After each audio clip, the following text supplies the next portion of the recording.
Hey guys, what up? What up? Welcome. How you guys doing today? We have a couple plans for today's stream. First things first, we have this video to react to. Actually, this video to react to, then that one. Then we plan to go ahead and look at PoE1 lore. I think that is the plan. I wanna complete the lore stories, I want to say, that I didn't get around to finishing before Settlers of Harbor, and see just, I guess, basically dedicate today and tomorrow to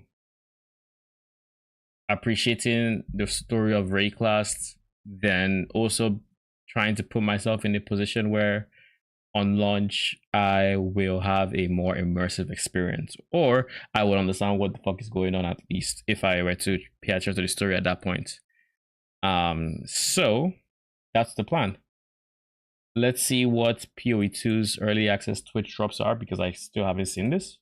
And I think Arcane was mentioning something along the lines of their sentences have been leaked, so kind of want to see that. Might as well not keep myself in the dark if it's out there, so we'll see.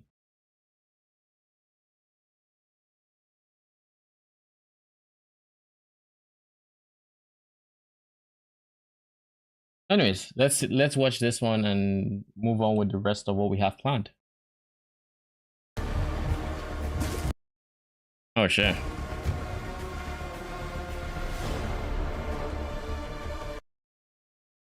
December 6 to 13. This is a flask effect, helmet attachment. This is what Innocence was using. Or this is his Halo, rather. I know what he was using. This is Halo. Oh, she given us a portal. Oh. This is for 14 to 21. So those first two are for the first week. This is for the second week. Gift 2 Twitch subs for a Chimera Pets. God damn, that's one ugly ass pet. I'll take it. Especially seeing as it's probably a boss in PoE 2. I'll take it. Should look ugly.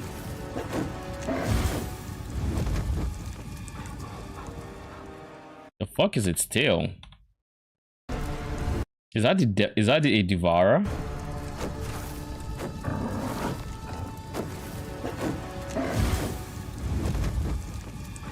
Nah, shit look ugly. Yeah, Jesus Christ. I love it. Nah. Okay, that's pretty cool. Nothing too mind blowing, but that pet's hideous. Now I was told to react to this a few days ago.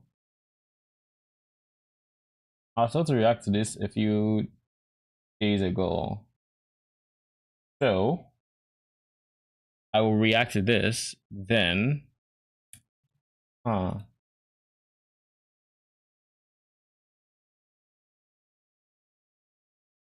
looks like that those are the Infernalist Ascendancy nodes. I will give a proper spoiler alert before I look at them, so heads up. Once we're done this video, we'll probably end up looking at it, just giving it a peek. Anyways, let's watch the arrow video. I don't know, I have no idea what the video is about, so I don't know. It's also a few days old at this point. I think I was supposed to react to it a while ago. I just never did. So let's see what he thinks PoE2's biggest problem is. My name is Arrow, and in today's video, I want to talk to you about what This decoration on his mic, kind of interesting, I guess. I feel like that would hurt my eyes if I had like light on my microphone, though. I believe the biggest problem is. What's going on, guys? My name Depends is on your Arrow. setup, I guess. In today's video, I want to talk to you about what I believe the biggest problem is in PoE2. A lot of people found Magic Find in PoE 1 to be a big problem. Magic Find included both rarity and quantity. PoE 1, rarity makes items drop with a higher rarity level. So magic instead of normal, unique instead of rare, etc. Didn't have any effect on currency. Now, sometimes rarity could affect some mob explosions where they would drop a certain number of items, like all items get converted into something else, and rarity would have an impact on that. But otherwise, rarity was basically just designed to make items appear more rare on the ground. It, outside of those conversions, was not actually that useful. So when item quantity was removed going into 3.2.5, rarity stacking became the main source of Magic Find. It felt like it was useful for just about every character to get somewhere between 50 and 150 rarity, which you could do with a flask or a rarity support gem or some rarity on gear, and it would return you much more gold than you would otherwise get, and then improve your drops a little bit. In PoE 2, it is all changed. Rarity now affects nearly all aspects of things that drop on the ground. It can make items go up in class, like original PoE 1 rarity, but there is much, much more. There are 10 tiers of rarity, and any item that drops can get to tier 10, and it is basically a sliding scale where the higher you go on that rarity, the more likely you are to drop a more rare item, and a number of other factors. Rarity on the map will impact these drops, but also rarity on your character. Higher tiers of rarity mean a lot of things. Number 1, rarer currency. If the game rolled a currency drop and it was planning on dropping you a Scroll of Wisdom, it may now drop an Orb of Alchemy. Similarly, if it was planning on dropping a Chaos Orb, it may now drop an Exalt or a Divine. If it was going to drop a Sacred Orb, if those exist, it may drop a Mirror. This has never been seen before in PoE. In PoE 1, you had to also scale quantity in order to get more currency drops to have better shots at the rare currency. Rarity affecting currency will have major implications on the economy and how people build their characters. Number 2, rarity blocks bad. I'm not entirely sure rarity is a stat I can roll on gear. I could be wrong, but I feel like it was something they said they removed. Question mark? Like I said, I don't know. I'm not sure. Base types from dropping. With a lot of rarity and high rolls, you simply will not get low base items to drop. So you will be significantly more likely to not drop things like a rusted sword, but instead get the best sword base. This on its own doesn't seem like that big of a deal, but then another impact of rarity is that rarity increases the chance that you find better rares. At tier 5 out of 10, you'll start to see tiered rare items. These will drop with a tier next to them 1 through 5. This is a bit confusing as tier 5 rares will drop at tier 10 rarity, but look at it this way. Once you start to get into the higher tiers of rarity, you'll actually get tiered items. These tiered items now have minimum rolls for mods. We don't know this exactly is one what ugly these are, looking mob. just to create a hypothetical, let's say a tier 5 rare can't have anything worse than a tier 3 roll on it. That makes you significantly more likely to see really, really well rolled items, boots with 35 move speed, tier 1 life, triple tier 1 res, and it's likely to be on a better base type. The more rarity you add, the more likely you are to go up in the tiers of rarity to get towards that tier 10. This is effectively juiced up smart loot, which we saw in PoE 1, and resulted in really strong items coming off of things like the Kalgur ships. That is not all that rarity does, though. Rarity also acts as a gatekeeper for more rare uniques. The rarest uniques will only drop at certain tiers of rarity, so you may need tier 9 in order to see a Headhunter, or tier 10 for a Mage Blood that probably doesn't exist anymore. The result is you have one stat that can roll on a number of different items. The result, we have one stat that now makes it so everything that drops on the ground is going to be better. Rarity will definitely be on gear in PoE 2. We've seen soul cores like this one with a 10% rarity mod. You'll be able to get, I believe, 7 by default in your armors without using any corruptions. And then there's going to be rarity on gear as well. Players are likely to be able to get several 100% rarity in the endgame. So is this a good thing? I don't believe so. I think with rarity being so incredibly powerful and all-encompassing, it's going to feel mandatory to run rarity on gear. At least in PoE 1, Magic Finding required you to balance quantity and rarity. Now you just need one stat, and that one stat is going to be stronger than quant and rarity combined. One of the problems Odds are, and I think this might just be the route GG would end up taking, is they just remove rarity as a gear affix. Now they've said they like the idea of having that extra access for players to make choices for their builds, but that, like, I don't want rarity to be mandatory. So maybe it could also just be a case of making player rarity additive instead of multiplicative with the map mod. So or the map rarity, so it's less effective. I don't know what the Problems solution with would be, but I mean, we don't know that it's a problem yet. Magic Find is that a lot of players like it because it results in better items dropping. Of course, when you drop a Headhunter, you're not going to think, I wish I didn't have so much rarity on my character. You're going to be happy about the Headhunter drop. So magic finding being so inherently rewarding definitely biases players towards favoring it. I don't necessarily think that there should be no rarity in the game, but I'm definitely concerned about the prospects of build making when you can get rarity in so many different spots. The reason that I say that this is PoE 2's biggest problem is because I think it's going to be really difficult to balance this rarity. Players will feel like it is mandatory because dropping loot on the ground is the reason that we play these games. So hopefully GGG can balance the rarity out and make it feel not so completely mandatory. I'd rather have a lot more rarity on the zones that you're running, make them more challenging, and give you more rarity in return, and not just make you put it on every single gear piece. So what do you think? I imagine this is going to be a pretty controversial video. Even though I don't really feel like I'm dying on the hill of no magic find, I'm sure some of the comments will reflect that. I am so excited for PoE 2. This is honestly the only thing that I can think of that I'm not excited for. I actually love the new rarity system. I think it's really cool that it affects currency, gives you reasons to pick up loot off the ground. I'm really, really excited for the rare tier system. I just hope it doesn't get out of hand with Magic Find. If you like this sort of content, make sure you like, comment down below, and subscribe to the channel. Okay. Click that little note. Good video. I pretty much agree with what he says about rarity. I don't think it should. I would hope it's not going to be a problem, but you never know. You never know. All right. I'm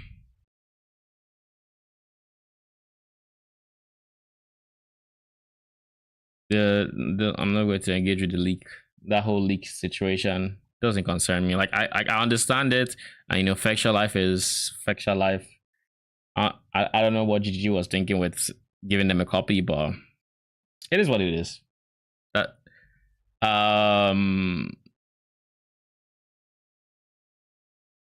It's cat.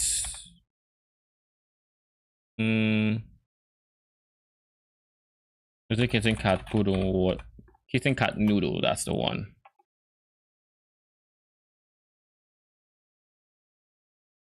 Broke their 1 year break, over 1 year silence for the puzzle box. Oh shit. Complete lore series, Settlers of Kargar, the creation of King's March.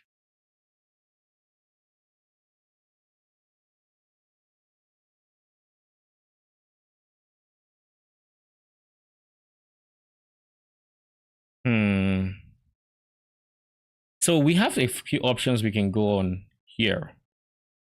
We can watch this, which is, the compilation, then watch these. I'm very curious as to this, but I don't think there's a rush to finish this. What I would like to do is I would like to watch this and then watch more about the eldritch beings, the shapers, the elders, understand more about them.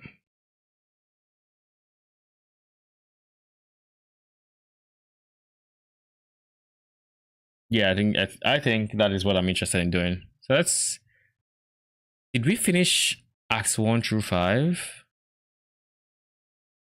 I feel like we did.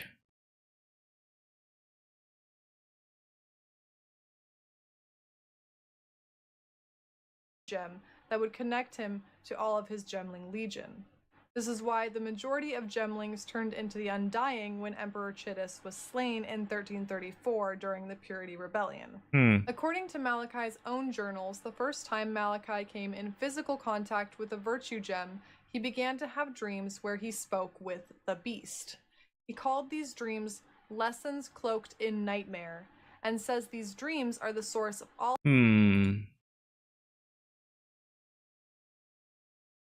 What do? We only have 2 days to watch lore, and then we're streaming Friday because we're not Thursday. We're not going to be live. So what do we do?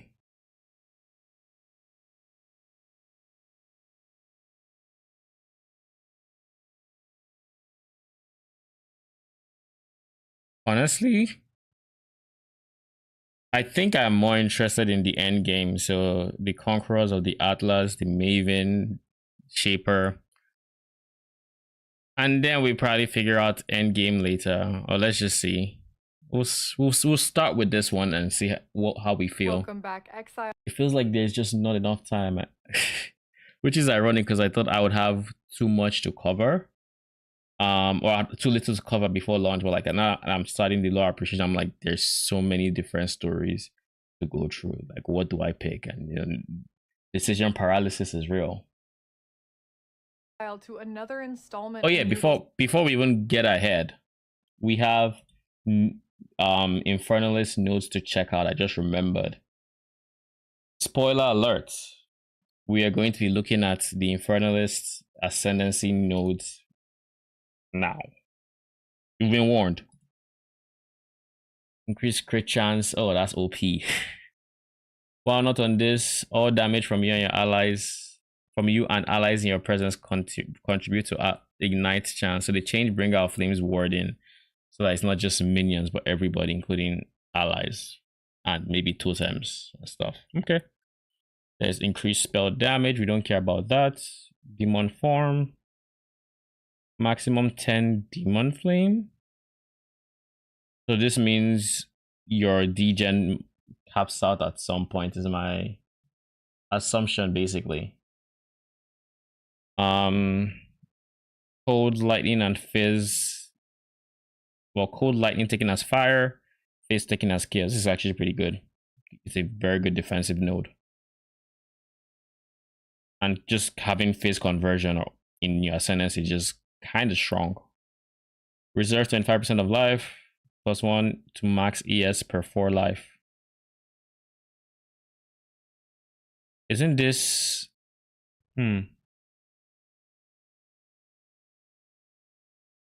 So it's kind of what you would go for to really maximize ES scaling or defense, is because you scale life, you get as much life as you can, and because you lose a quarter of it, you get that quarter back as ES. Kind of don't see a real point in it unless you can really just get life ES modifiers and really have that juicy life pool or something. Makes life mods not a waste. Maybe if you have more sources to increase ES on the tree or something, that could be, But I would say if they removed sources of max life on the tree and then they left ES, that is a problem. Should be the same situation with life ES, and not to a degree, like mana should be kind of different, but also not too different. Maybe that's,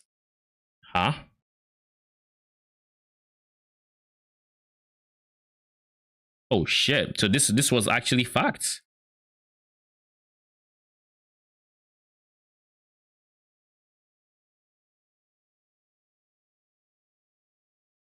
What the hell? Someone speculated on this, and I didn't want to believe it, but like this makes it so you just want a life stack at this point. You stack as much life as you can. That would give you a lot of spirits.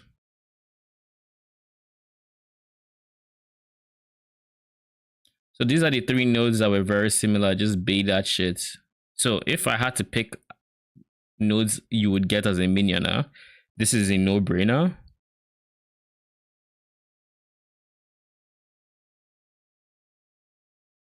This could be a no-brainer as well. And then, it's not a no-brainer. This is mandatory. Well, 1 per 25 life means at 2500 life you get 100 spirit, which is decent actually. This is fine. So you get this 100%. You get Demon Dog, that's 2 remaining 2. I don't want to be forced to take this node. That is one thing I would not like to happen. This one is a no-brainer, so that's 3. So this guy, Demon Dog, conversion. That's 3. Number 4 would have to be, I'm thinking this guy, to be honest. I think this guy. We're going to be scaling a lot of life, but instead of having 75% life, we can still use ES as a very viable source. Honestly, we can still also use this guy, just if we're going to use mind over matter.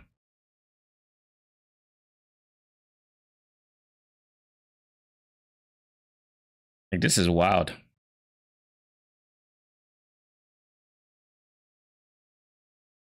That is wild.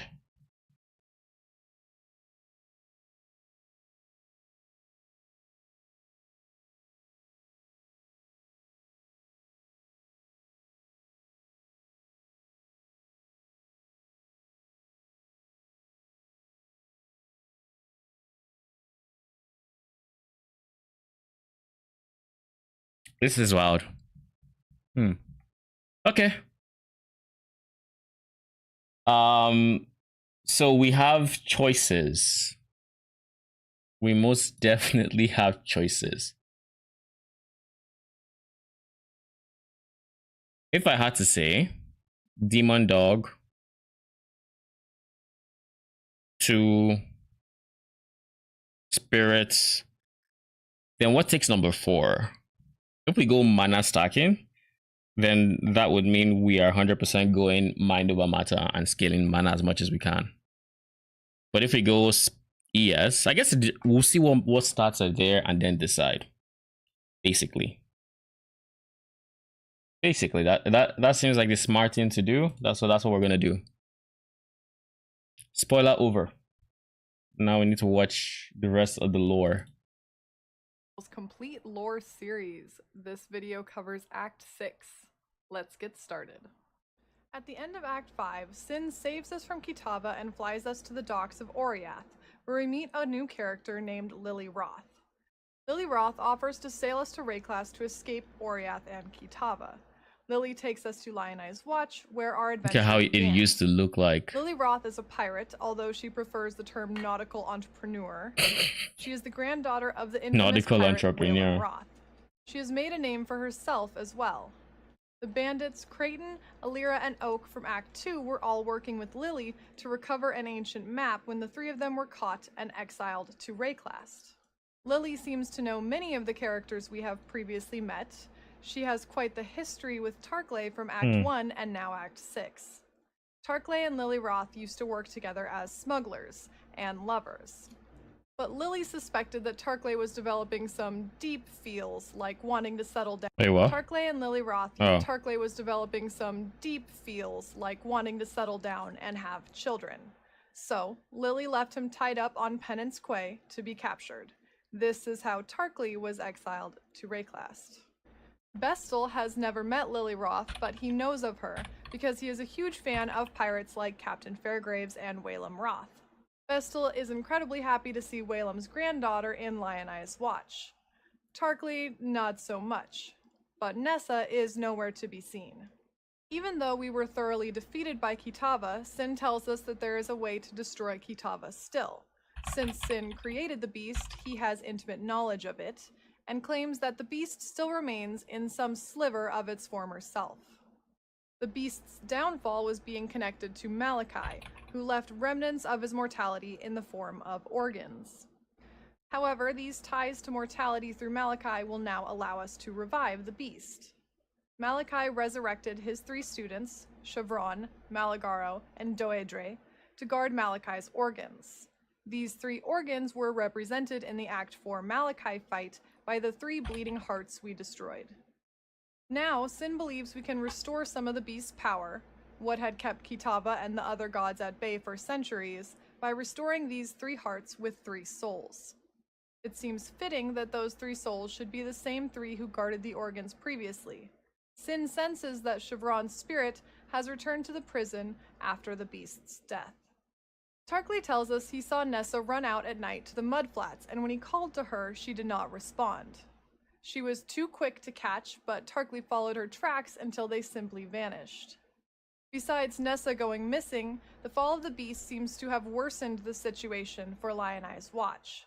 The dead from shipwrecks have washed up and begun terrorizing the Watch, and while the enraged animals are mostly gone, they have been replaced by strange monsters and humanoids. Lily asks us to kill the undead who are rising on the Twilight Strand as our payment for her sailing us to Oriath. Bestel, It used to in be an a very attempt to different bring game, cheer to the remaining just survivors, graphic wise. wants us to find his body manuscript he lost in the Marigold's shipwreck. Tarkley wants us to find Nessa. The undead Oriath that have washed ashore look relatively unchanged, but farther north on the coast and the mudflats are monsters that look like risen Karui with long arms made out of weapons.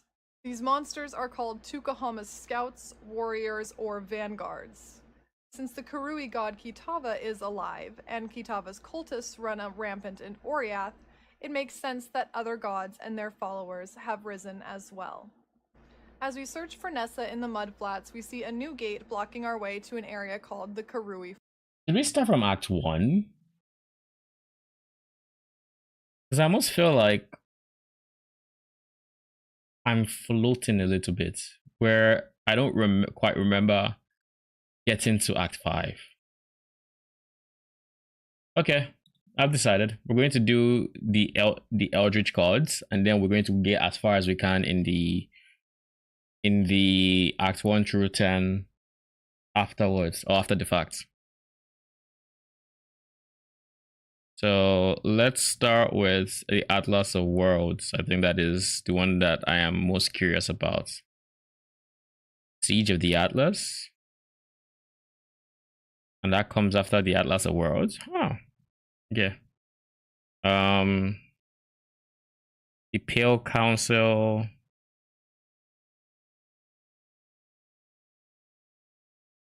Decoding Harbingers. Oh, there's a lot of cool stuff here. Let's do this one. I see you, little mouse. Welcome back. Before we go for that, I know I seem indecisive. I'm kind of just very, very. So Act 5 was where I stopped last time. Okay. So we now know that. Kind of why I felt like I was just lost. Let's do Conquest of the Atlas. This is what I was thinking. But these exiles just keep returning to another video in Noodle's complete Path of Exile lore series. This video covers the Conquerors of the Atlas expansion. Let's begin. Conquerors of the Atlas, the most recent Path of Exile expansion, continues the story of Shaper and the Elder. But now, after defeating Kitava and beginning the endgame, Xana is not waiting for us in Oriath Square. Instead, we meet a man named Kirak. Kirak is actually looking for Xana and requests our help. Kirak was a military man on deployment, who returned to Oriath after the defeat of Kitava. Because of the fall of the Templars and the destruction from Kitava, Kirak and others have formed what is called the Citizen Vanguard, a task force intended to protect Oriath from future threats. He feels that the Templar kept the true nature of the world hidden from the populace, but now the Roa's out of the sack, and it is up to the people to protect themselves. However, upon returning to Oriath, Kirak learned that his younger brother Baran had disappeared. Baran was last seen embarking on Baran is Kirak's brother? An expedition with Caesarius and several skilled exiles, but has not returned. Kirak's work in the military focused on tracking, so he plans on tracking down Xana to find out what has become of his brother. He is concerned because he's heard that many who have worked with Xana have ended up 2 pews short of a congregation. He knows that she used to work out of the Templar laboratory, which is accurate, so that is where we first look together. When we enter the Templar laboratory, the map device we had previously been able to use is glowing. As we inspect it, the parts spin faster, the light grows, and it explodes. It's not for Kirak to decide whether skulking around Oriath with mystical technologies that explode is a crime worthy of prison, but this does evoke from him the best line in the game. By the muscular golden arse of innocence, what was that? Lol. Baron had spoken of map devices in his letters to Kirak. Now that this one is broken, Kirak will requisition a team of tinkerers and engineers, and, using the notes in this laboratory, construct a similar device. Our hideout will do nicely. And yes, Kirak knows about our hideout. He's a tracker after all. Kirak has heard a similar device was built for High Templar Venarius, who we know from my previous video on Shaper and the Elder is the High Templar who hired Valdo Caesarius to rebuild a map device found in Wraeclast. This ended in the Elder being released and Valdo living in the Atlas to stop the Elder, becoming the Shaper himself. Kirak believes that the impossible So Valdo is the Shaper? ended in the Elder being released and Valdo living in the Atlas to stop the Elder, becoming the Shaper himself. Should I just watch the Shaper Elder backstory first? I almost feel like I should. Alright, don't worry, we're actually getting to a point where I think we're going to be starting from the top, quote unquote. Little mouse. Welcome back to another video in Noodle's complete Path of Exile lore series. This video is part 1 of the Xana, Shaper, and Elder story. Let's begin. Once we complete the 10 story acts of Path of Exile, we meet a new NPC in the epilogue of the restored Oriath Square. Her name is Xana, and she has just returned from Wraeclast because we have defeated Kitava. Impressed, she asks us to join her in a new side area from the square called the Templar Laboratory. Xana tells us her father, who has been missing for 20 years, was working on something in this laboratory when he disappeared. She's been putting together the story of his disappearance, what he was working on, and what happened to him. She wants us to help her in this quest. While we will later discuss Xana, her journey, and what we do for her, let's establish the story of Xana's father. 20 years ago, the High Templar of Oriath was a man named Venarius. Venarius was raised by his poor single mother in Theopolis. In Synthesis League, an old man named Kavas ushers us into fragmented memories to help him discover his own past, as he has completely lost his memory. These memories belong to many different people across time and space, including Mervale, Mayor Ondar, and the Watchers of Decay, who we will discuss later. One of the memories we explore is told from the perspective of a young boy, which is actually young Venarius, who, spoilers for Synthesis League, is actually Kavas. In this memory, young Venarius recounts that a man in uniform visits.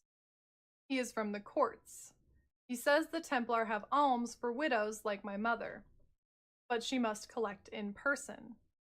We go to the church together, and I wait outside in the gardens. Mother comes from around the rear. She looks pale. Her eyes are red, and her clothes are torn. She doesn't look at me, but she grabs my hand. The man comes over often after that, with toys and food, but I don't like him. Venarius's mother was presumably used by this Templar in exchange for provisions for her family. In another memory from young Venarius, he was almost exiled, presumably to Wraeclast, with a group of Marraketh and homeless people. I feel it. At 8 years old, I was almost exiled by mere happenstance. If my mother had not found me and gotten the Templars to release me, I would have been lost. It's interesting to note that, even before Dominus and Piety used exile to Wraeclast as a means to experiment on people secretly, traveling to Wraeclast via portal and capturing exiles for their thaumaturgical experiments, being exiled to Wraeclast was punishment used for years before, with knowledge of the cataclysm and the horrible condition of Wraeclast. Because of his low status and mistreatment, Venarius grew to resent the order of the Templars. So, as he grew up, he decided to become a Templar to recreate the order from the inside out. Of course, what could go wrong? As he begins regaining his memory as High Templar Venarius, says, I was a Templar, yes, but now I remember that I secretly despised them. I understood that they were a diseased organization prone to brutal oppression. Maybe I kept my thoughts to myself and lived a life of quiet desperation, but I feel like I was the kind of man to act. So what did I do? By following the Templars' rules and keeping his opinions hidden once in the Order, he was able to ascend all the way to High Templar. But once Venarius was in power, he became obsessed with fortifying that power. Venarius was interested in the Yes. cataclysm of Wraeclast, the His story powers as old as behind time. such an atrocity, and in particular the works of Malachi. He sent smugglers over to Wraeclast to find powerful eternal artifacts. From one of these smuggling expeditions, a device was found that the smugglers called Miraculous. Venarius had the device delivered secretly from Wraeclast to him in his laboratory, but the device was in Is that a map pieces. device? So he recruited one of Oriath's most resourceful and astute researchers, the chief archon, Valdo Caesarius, to restore the device. Valdo Caesarius is Xana's father. Valdo's title of chief archon meant that he was a public figure in Oriath. The term archon comes from ancient Greece and means a title of a specific public office, a ruler. Xana tells us that her father was a well-educated man. He worked as a researcher in Oriath back when they were allowed to research more than just holy texts. Valdo had experience with researching thaumaturgical books and artifacts that had once been heretical, but studying these was now endorsed by the Templars. In Valdo's journals, he writes, "Some time ago I was commissioned in the repairing of a strange device, a golden machine found broken in the ruins of Wraeclast. The High Templar asked that I restore it and weaponize whatever powers it might contain. Venarius did." I wonder who. I don't. And of course, I don't know if it's ever going to be covered, but I hope they explain the origin of the map device even before it showed up in Wraeclast. Like who built the initial one that was then broken or whatever. What is the history behind that? Um, because just finding something as, I guess, mysterious as a map device. I mean, I don't know about you, but I'd be asking questions like, where, who built it? What was the original creator? not simply want to rebuild the device, he wanted to weaponize it to some end. Although Valdo had history with eternal artifacts, he was concerned by Jesus, Venarius's an desire to ugly weaponize this glove. device upon its completion. But the High Templar's notoriety for violence against disobedience forced him to work. He wrote, "I'd considered refusing Venarius. Though my personal politics remain my own, I've often struggled to follow his instructions and rule, filled with such malice and hunger. Regretfully, I accepted his orders, for I know of many families who have refused the High Templar before. They have all vanished now."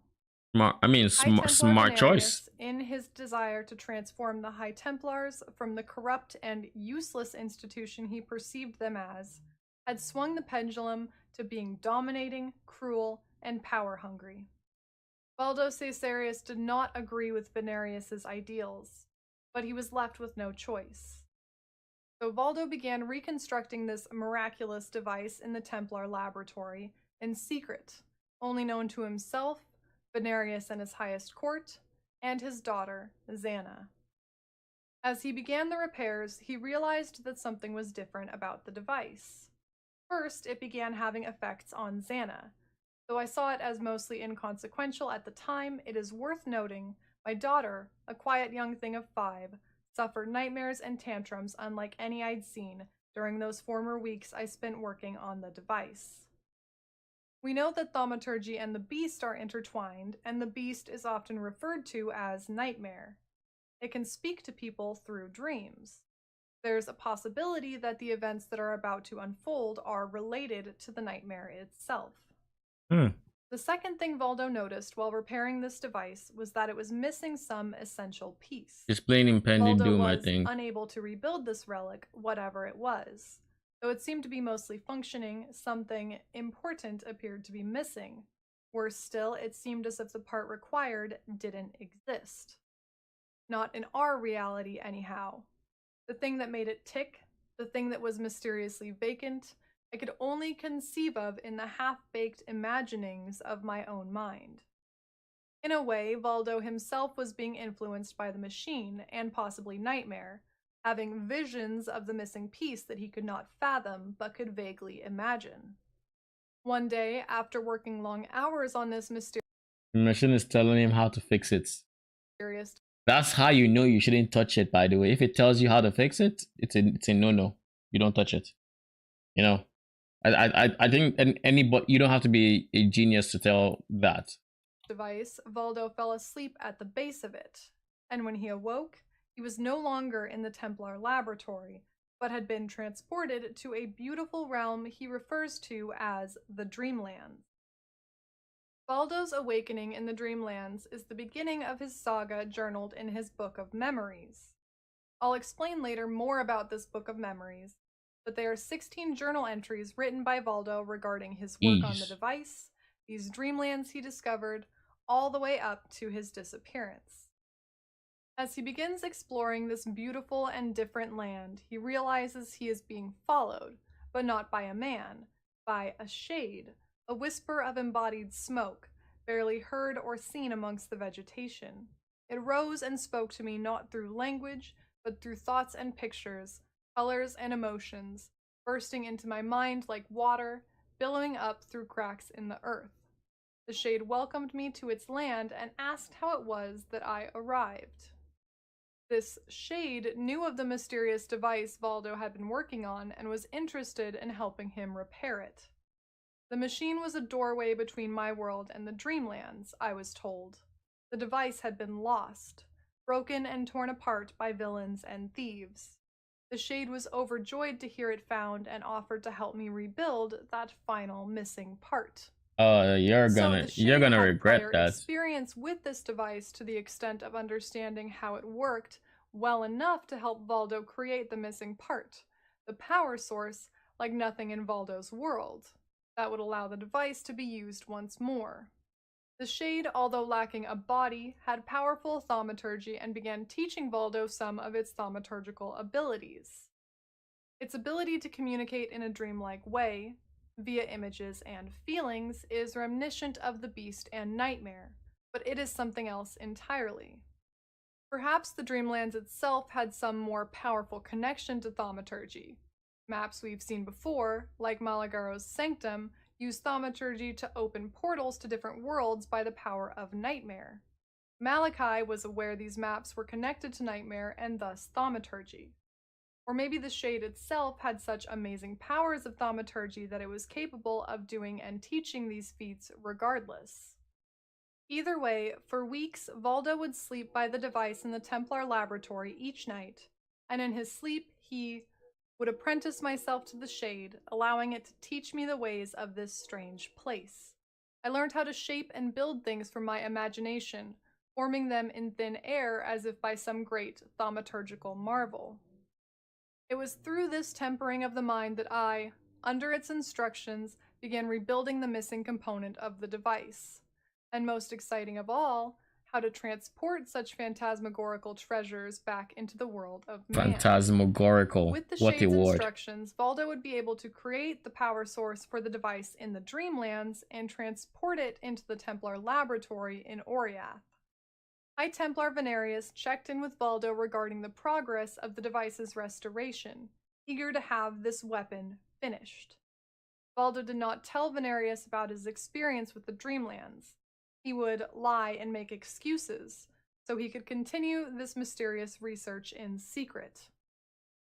The Shade was also very eager to help Valdo finish this missing piece, telling Valdo, "We would open the gateway between worlds, and then all the goodness of these lands would flow out into Oriath, leading us into a new age of prosperity.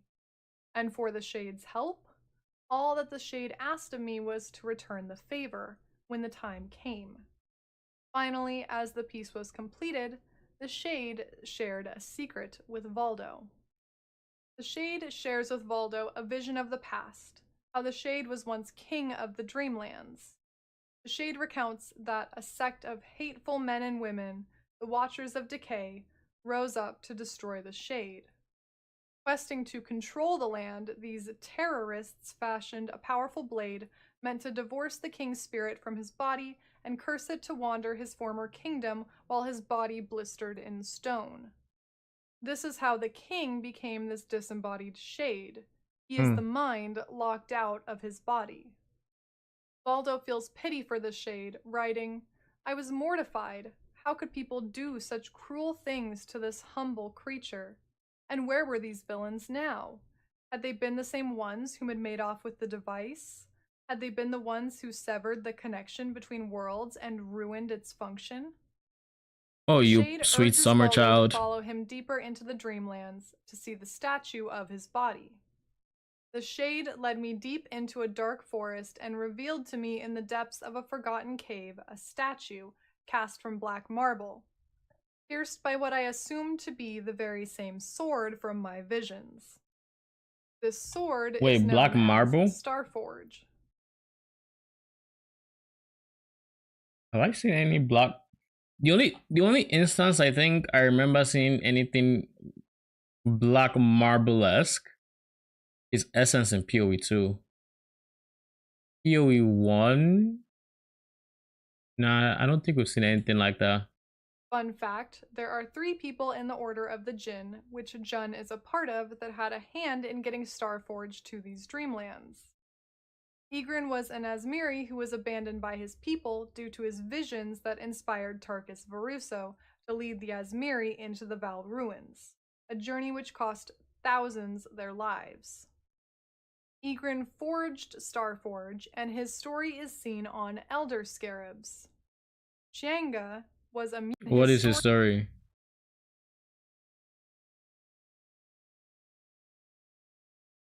Is Oh, seen on Elder Scarabs. Chianga was a mute wind, one of the warbands like Wayland's Brinerot, who was cast out for being different. She delivered the Starforge to the Watchers, and her story is told on Shaper Scarabs. Batusia was an orphan from the Eternal Empire, tasked with investigating maps once in the Order of the Jinn.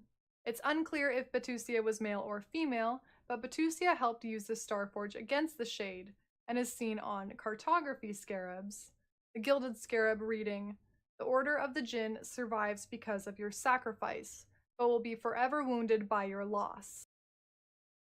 so if I'm understanding this correctly,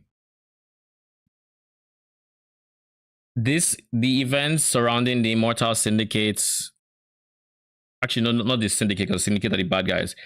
June's order before they were killed by Katarina, was to kill the Shade and destroy or sever the connection between its world, the Dreamscape, and Wraeclast. But of course, they're painted as bad guys, yada yada yada. And Valdo is it Valdo? Yeah, Valdo. From this information, Is still working on the Shade thing. had some connection with Wraeclast, as these 3 and the Oh, Watchers worked together to seal the Shade, this king, and the statue in the Dreamlands, but lived on Wraeclast themselves. When Valdo wait, sees what? the Dreamlands Huh.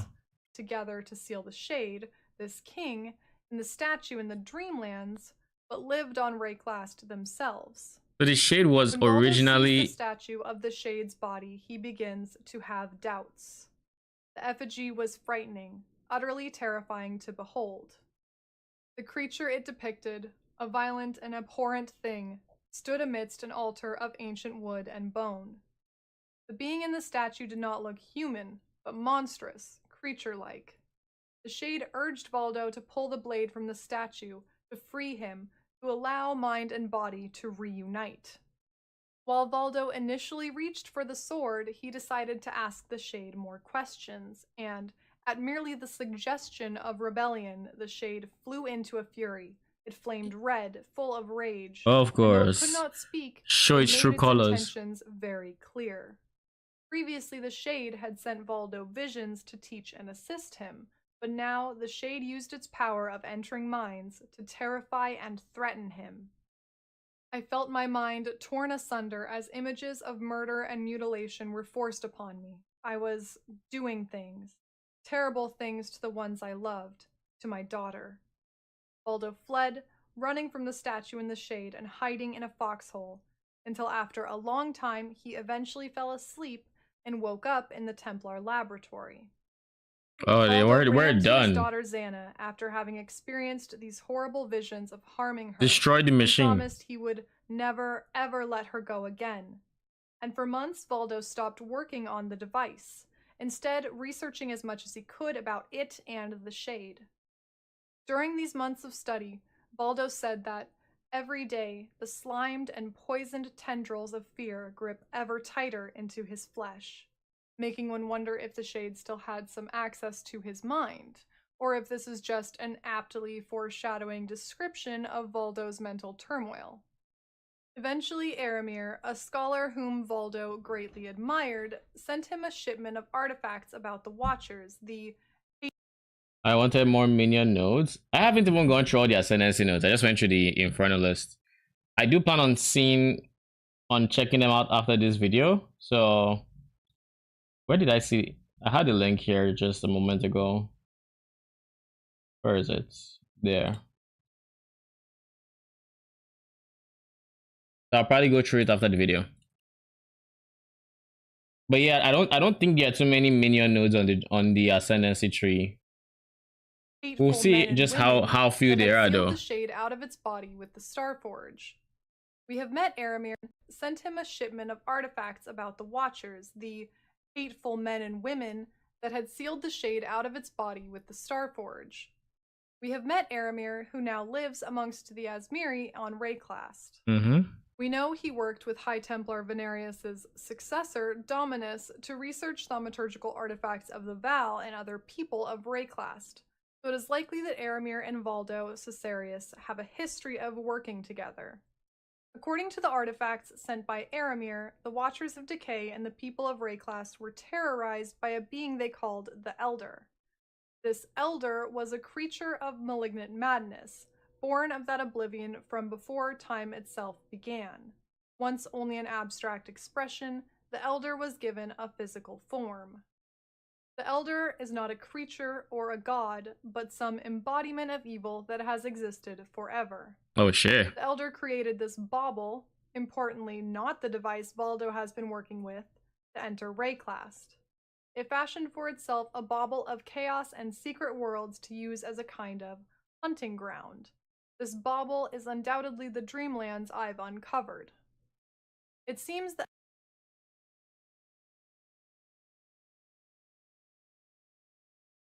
bauble is undoubtedly the dreamlands I've uncovered. It seems the Elder could travel between worlds, like we can when we use a map device, and perhaps the Dreamlands was just another one of these worlds. Perhaps it is the original location the Elder manifested for its physical form. Either way, the Elder hungered and traveled to Wraeclast to satiate itself. The artifact said that the Elder came here out of hunger, referring victims of a younger flesh. It became the boogeyman, dragging our children off into the night, casting them into its realm of shadow and feasting upon their nightmares undisturbed, for it was imagination that truly satiated it. The Elder captured the children and took them to its dreamlands before feasting on them, where their fate could be presumed but was ultimately unknown. Again, the hunger for nightmares is an interesting parallel to the beast and its power of nightmare. Whether there's any relationship between the beast, thaumaturgy, and the Elder isn't made explicit, but there's obvious themes between all of them. Imagination as a fuel, having power and influence over dreams and imagination, and giving others access to thaumaturgy. Regardless, the Watcher's artifacts say that the Elder was trying to sustain and birth forth its true self, the oblivion from outside time and space, the decay. So this is not the Elder's final form. Were unbroken, had not reached some final true self, some form or goal it wanted to achieve, and needed the fuel of imagination to become the decay the Watchers believed was its ultimate goal. One of the memories from Synthesis League is from someone who experienced the Elder's terror, perhaps even a Watcher themselves. They recall, "We pursue the demon on foot to the edge of the woods. The child it carries does not cry out. Aneris follows closely, but I hesitate out of fear. The demon and child are gone, and Aneris stands frozen, pale as the moon. He whispers something I do not understand and falls dead. I fear Oh we will wow. be hunted to extinction. This memory shows that many children had already been captured by the Elder, to the point that this person worried about extinction. Those adults who stood in its way or fought back were killed. Like Kitava, it seems the Elder had an almost endless hunger, but on an even more devastating scale. The Watchers of Decay could not destroy the Elder itself, but by locking up its physical form in the Dreamlands, they were able to prevent the Elder from continuing to feed and grow, and to stop the process of this decay. With help from members of the Order of the Jinn, they created the Blade Starforge, and they also were the creators of the exact device Valdo has been restoring to enter the Oh. Elder's pocket dimension, the Dreamlands. Valdo writes, they built the device, bringing with them the blade, a weapon capable of divorcing agency from form to give the Elder a kind of eternal rest. Because the Elder cannot be killed. In that statue, they left it starved, unable to hunt. But as Valdo had experienced, the Elder's form may be trapped in stone, but its agency roams free. I have met it. The shade that had assisted Valdo in restoring the Watcher's device was this Elder. Thank you so much. So wait.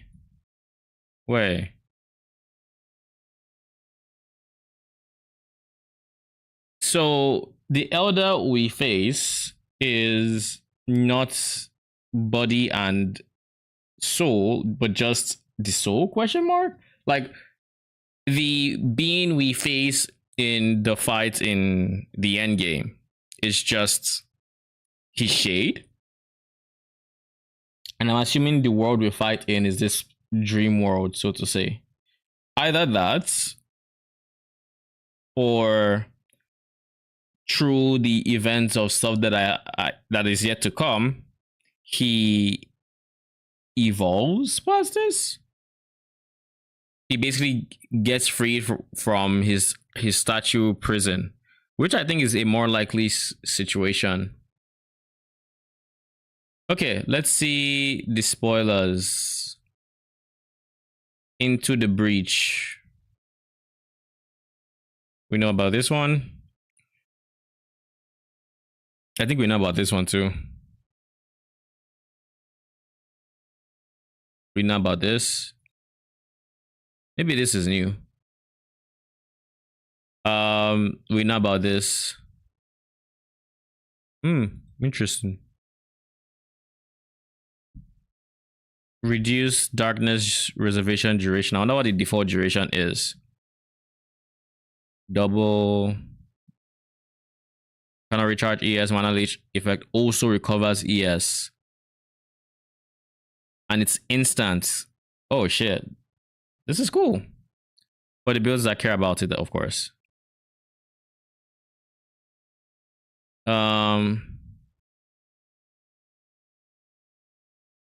Blood Mage Ascendancy, all ascendancies. This is the Infernal Tits. Okay, let's open this.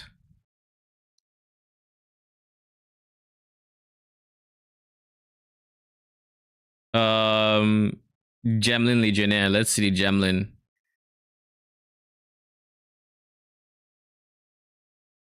Oh god.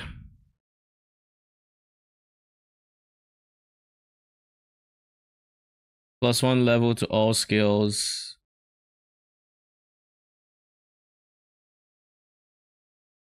Quality to all gems.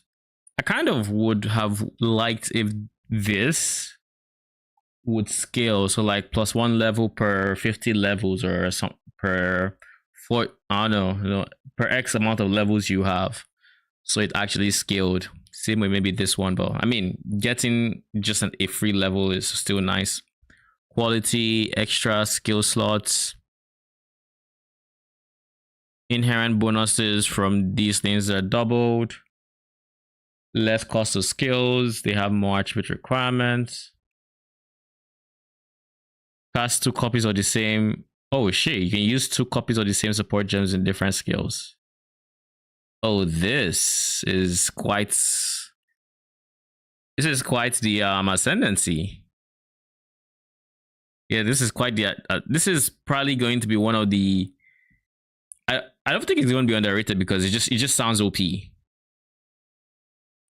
In a situation where minions are in the state they probably are, this is probably going to be a very good one to have. So maybe 1, 2, 3, 4. But giving up quality is, you know, not ideal. Blood Mage has Progenesis? Really?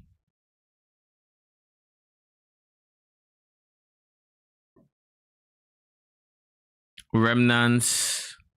Gain ES from this as extra max life. That's chill. Spell damage leached as life. Cool. Increase crit. I think we knew about this one.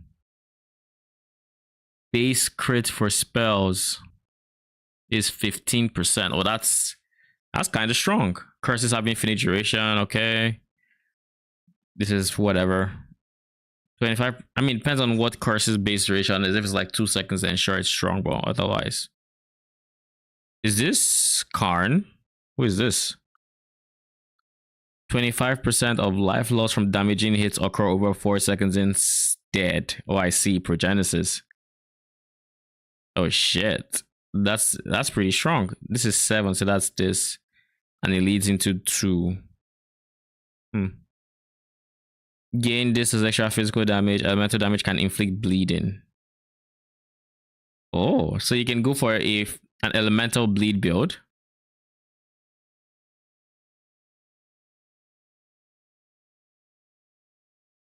Strong for fire spells. Cold spells had a base crit of 13 to 14% already. I mean, it's still decent for that. Probably not a must-have for every spell. Like, I don't know what lightning spells have like base crit chance, but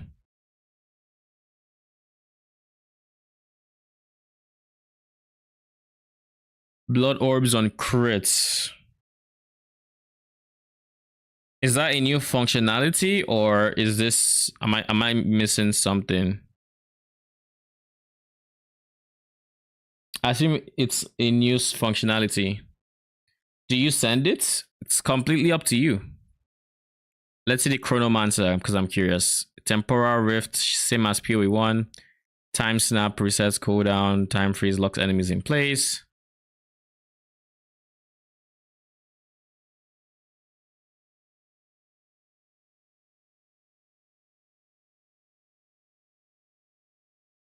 Skills have a 33% chance to not consume a cooldown. A 1 in 3 chance to not use your cooldown. Oh. Nani? This is pretty good. For those long cooldown skills. Every 12 seconds, gain more cast speed for 4 seconds. So this is just 0.33 times 1.5. This is 49. No, I'm doing this wrongly.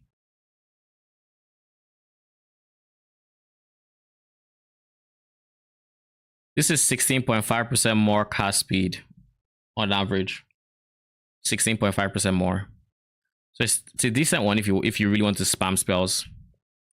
Damage taken recouped as life. Oh. Instead of occur over 4 seconds. What is it by default? 5? Is this 5 seconds by default? Enemies in your presence are slowed by 20%. Oh, this is going to be very underrated. This is honestly going to be very underrated, but this would be insane for survivability. I like it. I wouldn't be surprised if Chronomancer ends up being like a meta ascendancy for hardcore. Like just being able to pause monsters, being able to shoot yourself back in time, being able to just have monsters around you be slower. Like these are all things that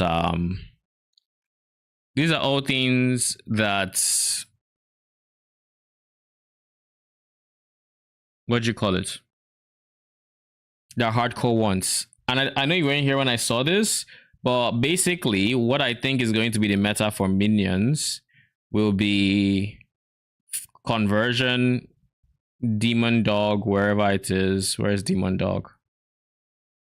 I don't know, conversion, life and spirits.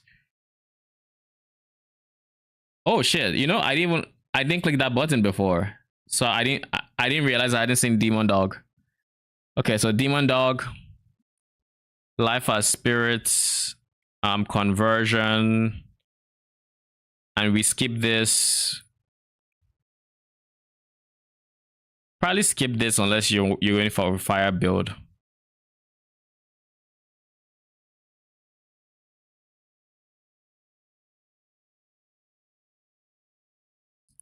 So yeah, it's going to be conversion, demon dog, spirits, and most likely the fourth one will go either to ES or even life. Could be either or. I don't see anybody, unless you're going like fire-based minion, caring about Infernal Flame or the things that come out of it. And Demon Dog doesn't have any upgrades, so yeah, it's just going to be the Baydats. And the only reason Infernus is the only one I've seen that has been meh. The thing is, I really like Baydats will. I like it a lot as a concept, because it means if I really wanted to, I could really full send life stacking, and that would be a viable way to scale my minion army and stuff like that. So I kind of like Baydats will, and we also have to see where other sources of like maximum spirits to see how much flat maximum spirit we can already get on the tree. Because for example, if we can get to like 2,000, 3,000 flat spirits, then this is not much of a node. But if the only source of spirit, for example, is soul cores and scepters, then we're looking at a base of like maybe 150, 200 spirits.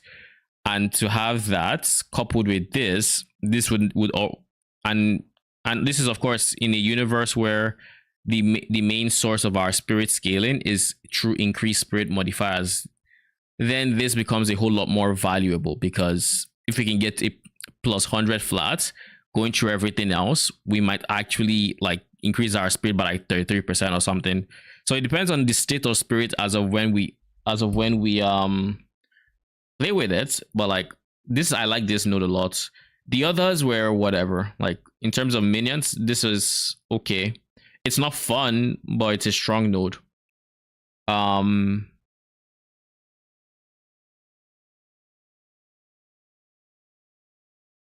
Don't care about Infernal Flame really. Like I might give Ignite a whirl, but something about the interview we watched yesterday and Jonathan's reply to Ailment makes me hesitant to even give Ignite minions a chance, because it's very possible that it's just meme. Like it's not strong. So trying to even do that is trolling.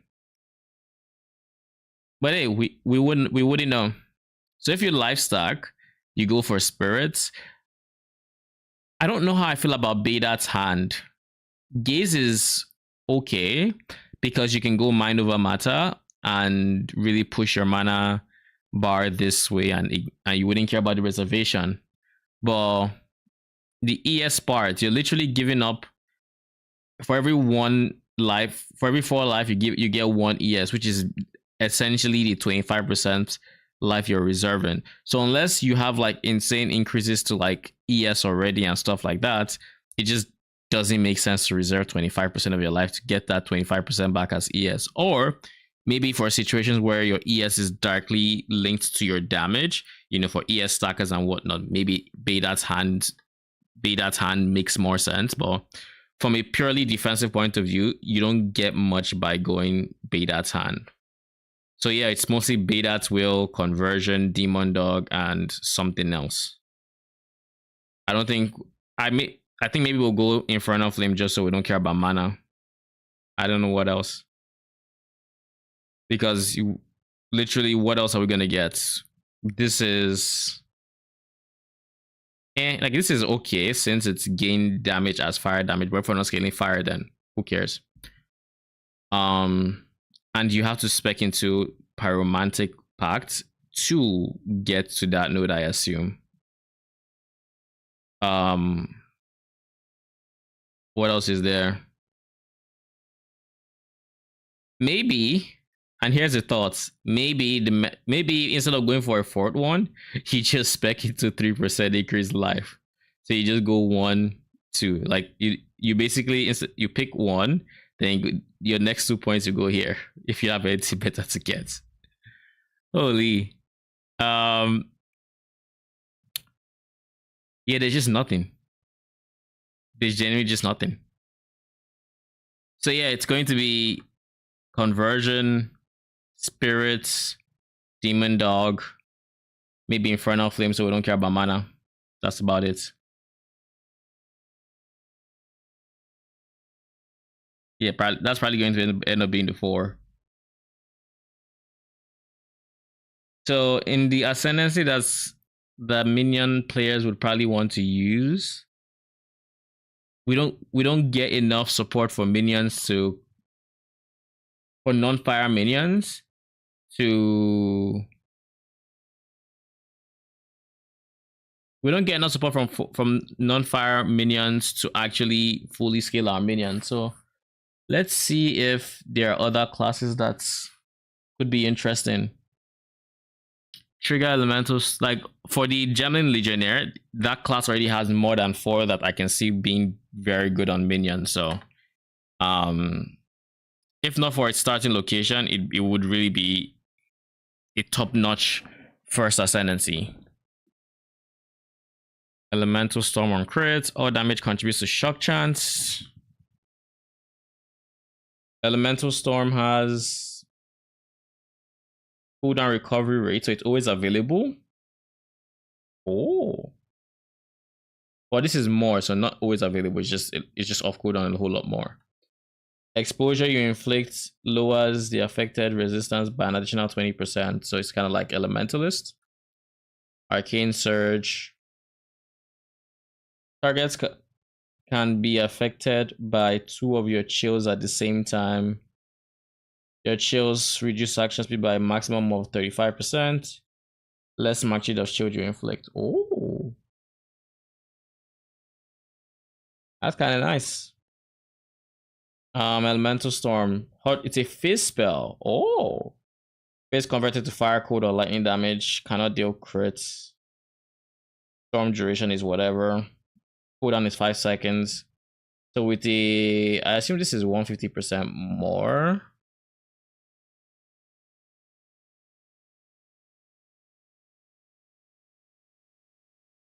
With a 150% more cooldown recovery, you're already looking at a cooldown of like 2 seconds or something.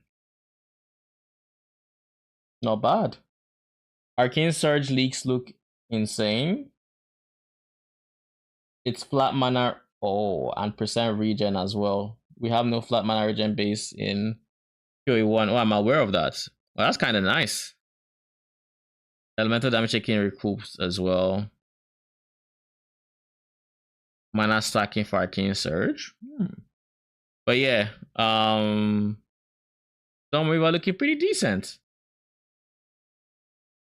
There was a warrior class I was interested in. I don't know if it was a Warbringer. Yeah, this guy. Just for totems. Break armor equal to 10% of hit damage dealt. 10% of damage from hits taken from your nearest totem's life before you. 20%? Oh, not bad, I guess. Could be better, but not bad. Can block, so you basically need this to have passive block, question mark? I assume passive block is no longer a mechanic, is what this means.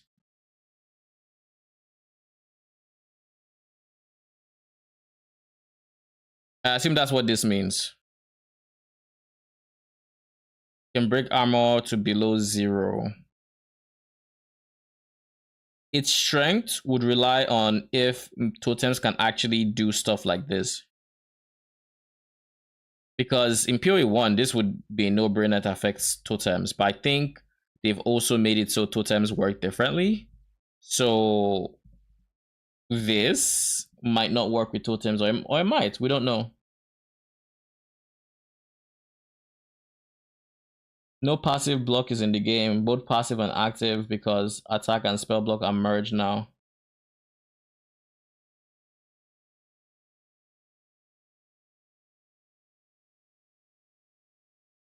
What do you mean no passive block is in the game? Both passive and active, because attack and spell block are merged now. I know there probably shouldn't be a distinction between both of them, but I assume there's passive block with, at least with this guy. Passive block is in the game. And do you need this node for passive block, or does everybody have, like, what does this node do if there's already passive block in the game?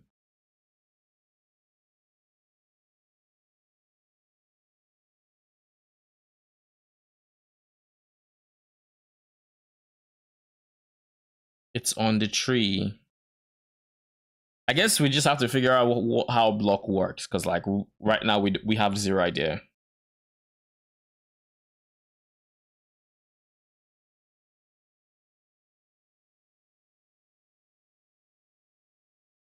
Maybe this means you can block the like those unblockable slams that make the boss glow red even while your shield is not up. Maybe that's what it means. I don't know, because it says can block from all hits. I just have to assume that's what it means. In any case, if this works for totems, that's beautiful. So that'd be this, this, this, this. Probably wouldn't have space for ancestral spirits, but that might be a no-brainer as well. I don't know. It's not my first build. I don't care too much. Increase effect of small passive skills. Passive skills. Like passive nodes on the tree. More max life.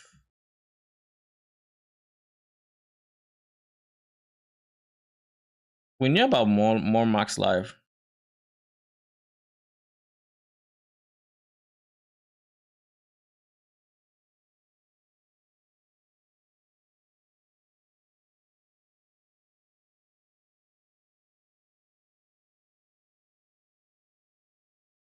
Then we have Invoker. What is an Invoker again?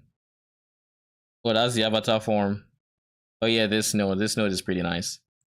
This is, I mean, this is not the Trickster node, but this is a pretty interesting source of spirits. You just stack body armor and potentially gain a shit ton of spirit for it.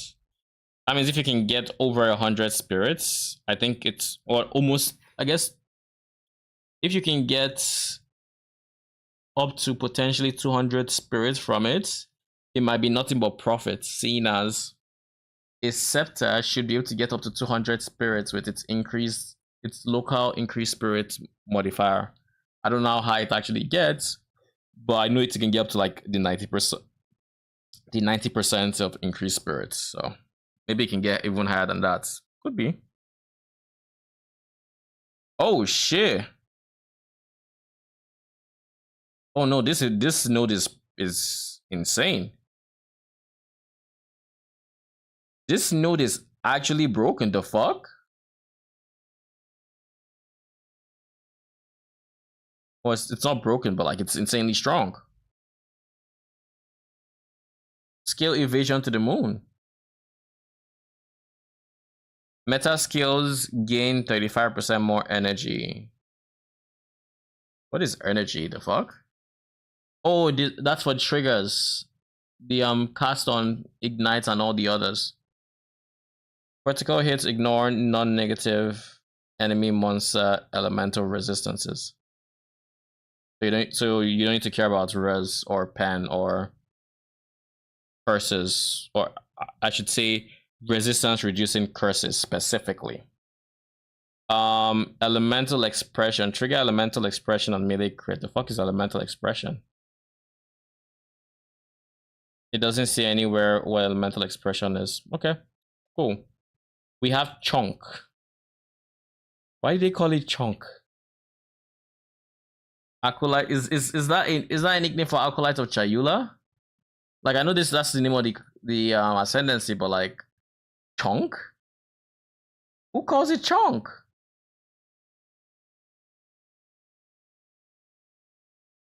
Anyways, grant skill into the breach. No idea what that does. Effects and duration of flames on you is doubled. Okay, cool. Then we have the gain as extra chaos. This is doubled. Mana leech is instant. You cannot recharge ES. Mana leech is... This one should be pretty... I think this one should be kind of broken. This one alongside this guy. It's going to be very strong. Instant leech is nuts. You just have to find a good and stable enough source of mana leech. Embrace the darkness. We know about that already. Reduce reservation duration. Does it say... Oh, it lasts for 10 seconds. So this means this goes to 5 seconds. This is 50%, right? Or is this... Yeah, it's 50%. It can't be 150 because then there'd be nothing. 50% means it's... With this, it goes to 5 seconds.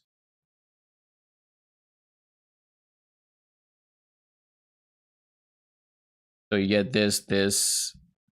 Then what is this? Gain 1% of damage as extra.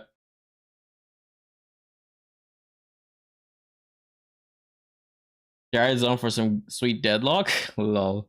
Good luck. This ascendancy actually has so many choices, like actual strong choices. You could go for, darkness reservation duration, which is obviously a no-brainer, as well as damage per unreserved darkness, and then you get embrace of darkness, obviously, because it's how you get darkness. And then you then have to start considering what the fourth one is going to be. So to get mana leech and ES leech, you're going to need to give up a darkness effect. Either you're going to accept the fact that your reservation is going to last 10 seconds, or you just don't get that damage.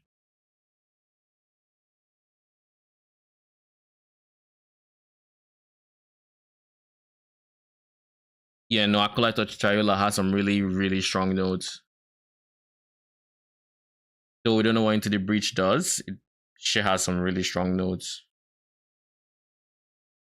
And then, last but not least, Demon Form. Oh, shit. This is separate. Okay, let's see what Demon Form does, because shape into the demon, yada yada. Oh, shit.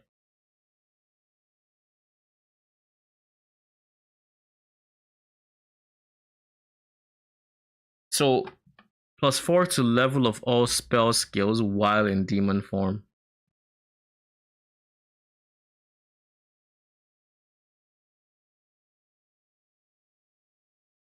Cooldown of 20 seconds. This means, because of this, you can only use this on 1 target. So, if you want to use this on 2 targets, you can use this on 1 target. So, this means because of this, you can only use this on 1 target. So, if you want to use this on 2 targets, you can use this on 1 target. So, this means because of this, you can only use this on 2 targets. So, if you want to use this on 2 targets, you can use this on 2 targets. So, this means because of this, because of this simple line right here, we can actually use demon forms on minions. Hmm.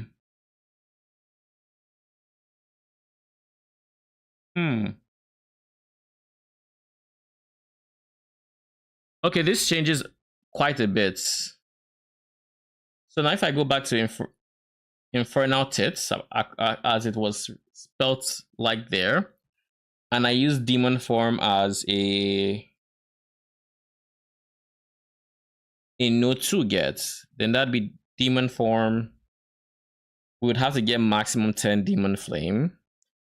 And by having maximum 10 demon flame,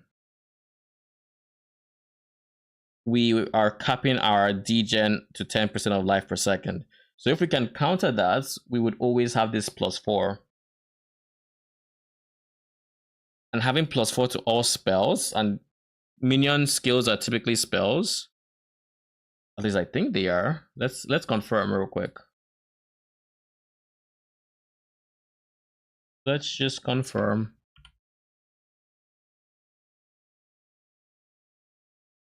So this is a spell.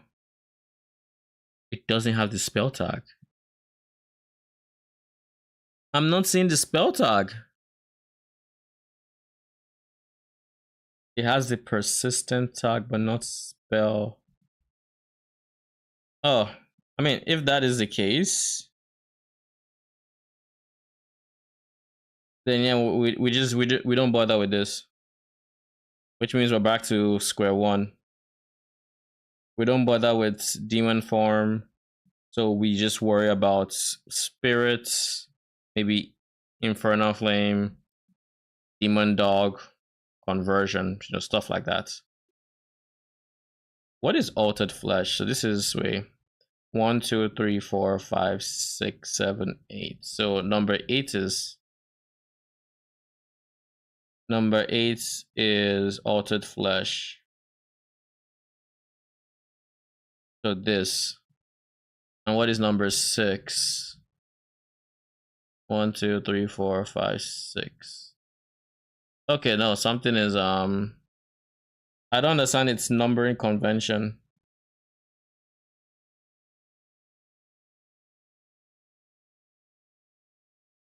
One, two. Don't we know this is demon dog? I feel like we do.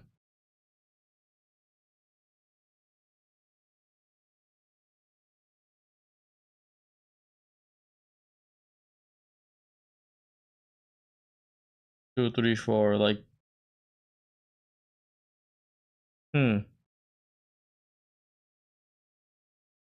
Am I just not seeing the numbers, or where are these numbers?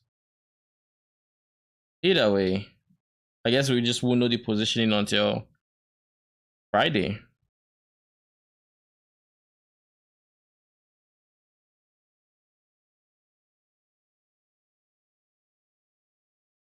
Okay.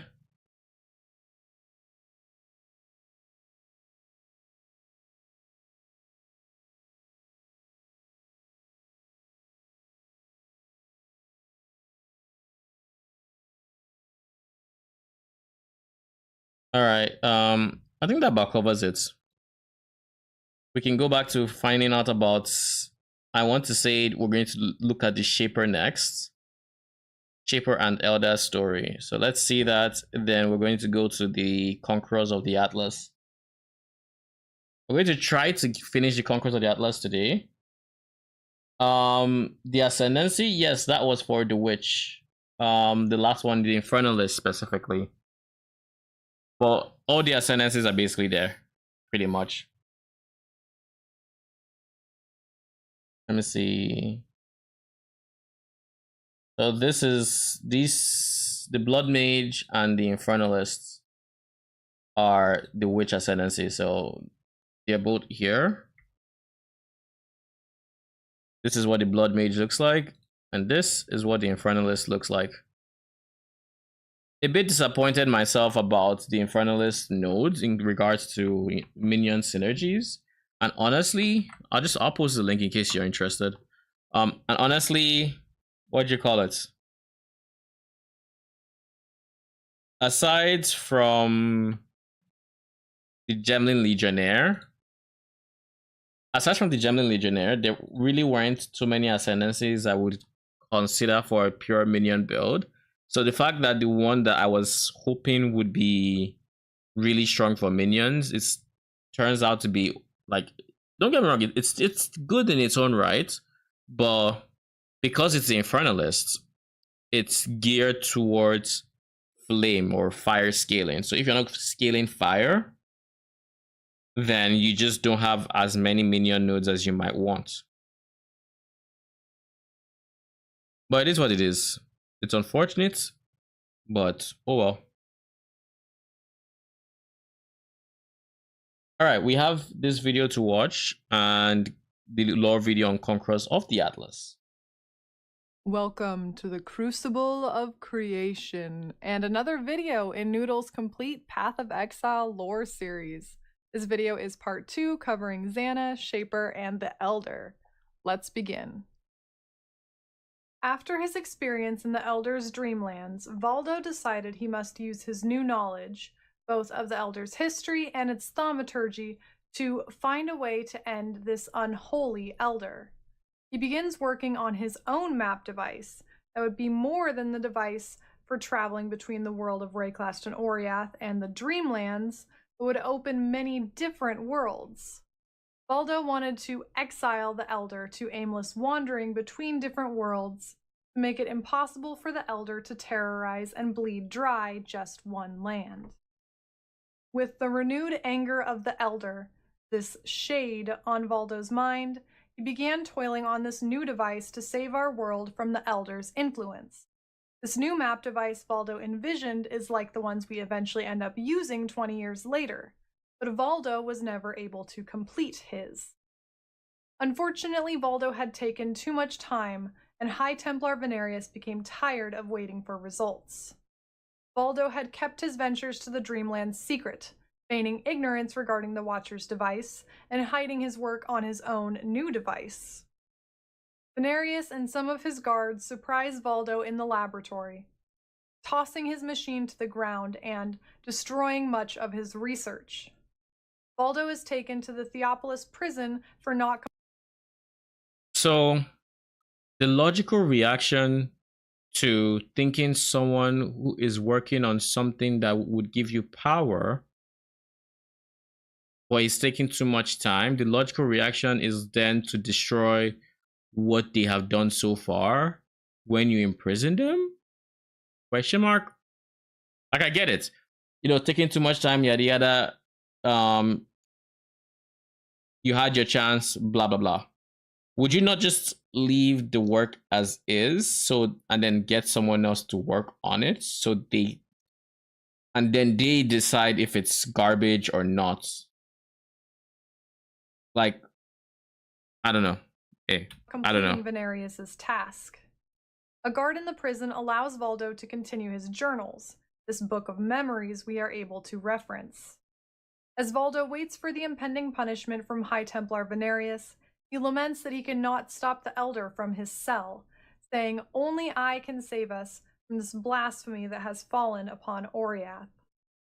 High Templar Venarius does punish Valdo, taking him into the streets to be publicly shamed, beating him and stripping him of his clothes.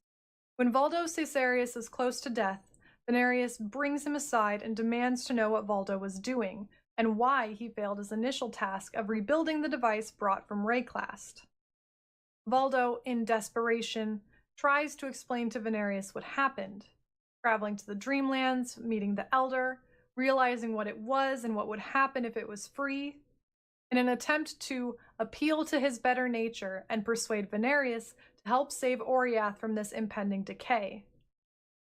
Instead, the power-hungry Venarius hears this as his guards capture Xana, holds her at knife point, and demands Valdo take him to meet the Elder.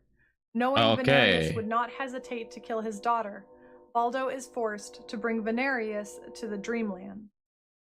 While Venarius and his team admire the beauty of the Dreamlands, Xana cries in fear, and Valdo is sick to his bones. They meet the Shade, the disembodied mind of the Elder. The Shade still loathes Valdo, entering his mind to question his return, but High Templar Venarius steps forward. "He tells me you are king of this land," he said. "My poor, poor scholar says you are imprisoned, that you need a key." As he spoke, the shade stayed quiet, listening and smoldering smugly. "I can be that key for you," the High Templar announced. What could go wrong? So desired to have Surely nothing could go wrong, right? power to unlock secrets of the thaumaturgy of the past, that even after hearing Valdo's story, he desires to align with the Elder in hopes that he can have influence. Unintended. Valdo's journal continues. For a moment, the shade did not respond. A perverse, pensive, pregnant pause lay heavily upon us all. Then finally, can we just take a moment to appreciate that they use pregnant to describe a pause? Like, how long was this pause for them to use that adjective? Like, must have been on quite a while. Like, awkward silences have nothing on this pause. Casting an image at once upon all of our minds, we felt it ask of Venarius, "What dost thou want?" The High Templar smiled. "Why, power, of course." So the Elder leads everyone back to the statue and asks Venarius to pull the sword from it. In all his vanity, Venarius didn't hesitate for a second. Of course. The ground shakes, and the shade reunites with its physical form before them. Venarius drops the blade. Some white light in the hilt flickered and shrank until it, at last, was put out by the great darkness of that tentacular void. With the Elder free to feed, Valdo grabbed Xana and fled, as the richness of life fled from the quickly shriveling bodies of the High Templar and his men. Oh, you this dumbasses. This is how High Templar Venarius lost his memory and became Kvass. The Elder does not feast on one's physical body, but on their mind, their imagination, and their memories. This is why the Elder takes its victims to the Dreamlands, so that it can properly feed. Kvass, aka Venarius, has likely been stuck in these Dreamlands since this incident. He and his men were never seen in Oriath again. Since Venarius has survived in some form since the Elder fed on his memory, perhaps other victims of the Elder exist still in the Dreamlands or elsewhere. Valdo and Xana escape back to Oriath, and Valdo took a nearby tool and jammed it into the infernal device to break it. But while he and Xana were escaping, Valdo realized that only he had the knowledge to truly stop the Elder from wreaking havoc on Oriath like it had on Wraeclast so many years ago. He hid Xana in a closet and, with the portal flickering and shrinking steadily, he turned back and stepped forward into the Dreamlands one final time. The things people would do for power. And this is how Valdo Caesarius, Xana's father, like, you hear the story of the Elder. You hear that it was trapped because it was going to feast on nightmares. You hear everything, and you still think that you're that guy who is going to tame its power, or it would care about you enough to give you power and spare you. Like, what? Like I get it, right? You're blinded by power, you're not thinking rationally, but like, god damn. Are you thinking at all? Like, what? Disappeared 20 years ago. He disappeared to save the world from the destruction of the Elder, of the decay it brings. Valdo says the decay is the Elder's true master, and that the fungal monstrosity will manage. Like, it wasn't even a case of it ate away at its consciousness over time, or, you know, whatever.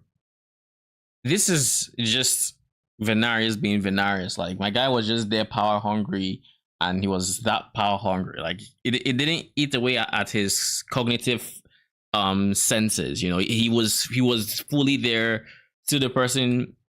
Probably, I mean, well, he just cared about power at this point. He didn't care about, you know, the Templars being corrupt or anything. He just wanted power at this point. But like, I don't know, man. Like, it just sounds like you're not thinking for a. If you think for a split second, my guy, you think maybe this is a bad idea. maybe I shouldn't do this, but like that split second just never occurs. Manifest and spread forth its mighty tendrils, and that the fungal monstrosity will manifest and spread forth its mighty tendrils. The mold from before time and space began will seek out the destruction of all things. Valdo exiled himself to the Dreamlands to attempt to defeat the Elder. But his device, his new map device intended to trap the Elder, had been destroyed. What could Valdo do from within the Dreamlands to stop the Elder's tirade? After her father's disappearance, Xana was orphaned. Her mother had died when she was a baby. Her family's assets were seized, and she was handed off to a series of well-off foster homes as an indentured servant. Xana was an intelligent and curious child, and with vague memories of her father's research, she began searching for information on his whereabouts and what became of his work. 3 weeks after Supposed to be a cosmic horror boss. Basically, it's a kind of a boss that has infinite hunger and feeds off of the nightmare of like people. It was it is said to have been created before time, and yada yada.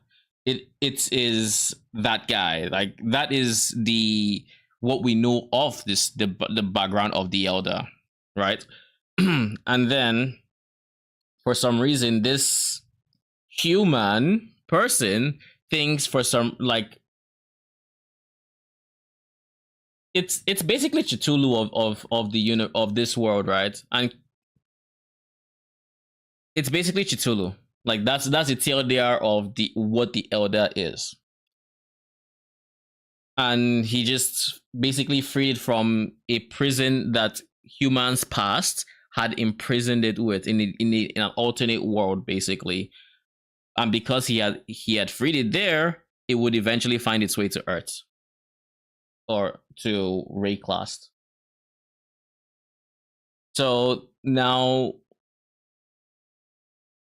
Valdo is trying to stop him, but his previous plan to stop him was to use a map device, kind of similar to the one used to trap him, but this one was more expansive. And the idea was to keep him in these worlds so that, I mean, he would still be able to feast, but at least he wouldn't just feast on Earth. And as such, would reduce the impacts that could cause. That's kind of where we're at in the story of the Elder, basically. But yeah, he's one of the end game bosses in PoE 1. I don't think he's not going to be in PoE 2. I would think not. I have no idea how this is going to be. You haven't looked into PoE lore yet? I have looked here and there, but this is my first time actually going through the end game lore. So like I know about Act 1 through I think 4, because before the last PoE expansion, I set aside like a few days of stream to go through the earlier acts. So this time, what I want to do is I want to explore more of the end game story. So like Shaper, Elder, because I don't know if you've played PoE 1 or how much you've played PoE 1, but like basically the end game has these entities that are contesting the Atlas of Worlds, basically trying to get to Earth for whatever their purposes are. There's Shaper, Elder. I forget the order, but there's whatever the order that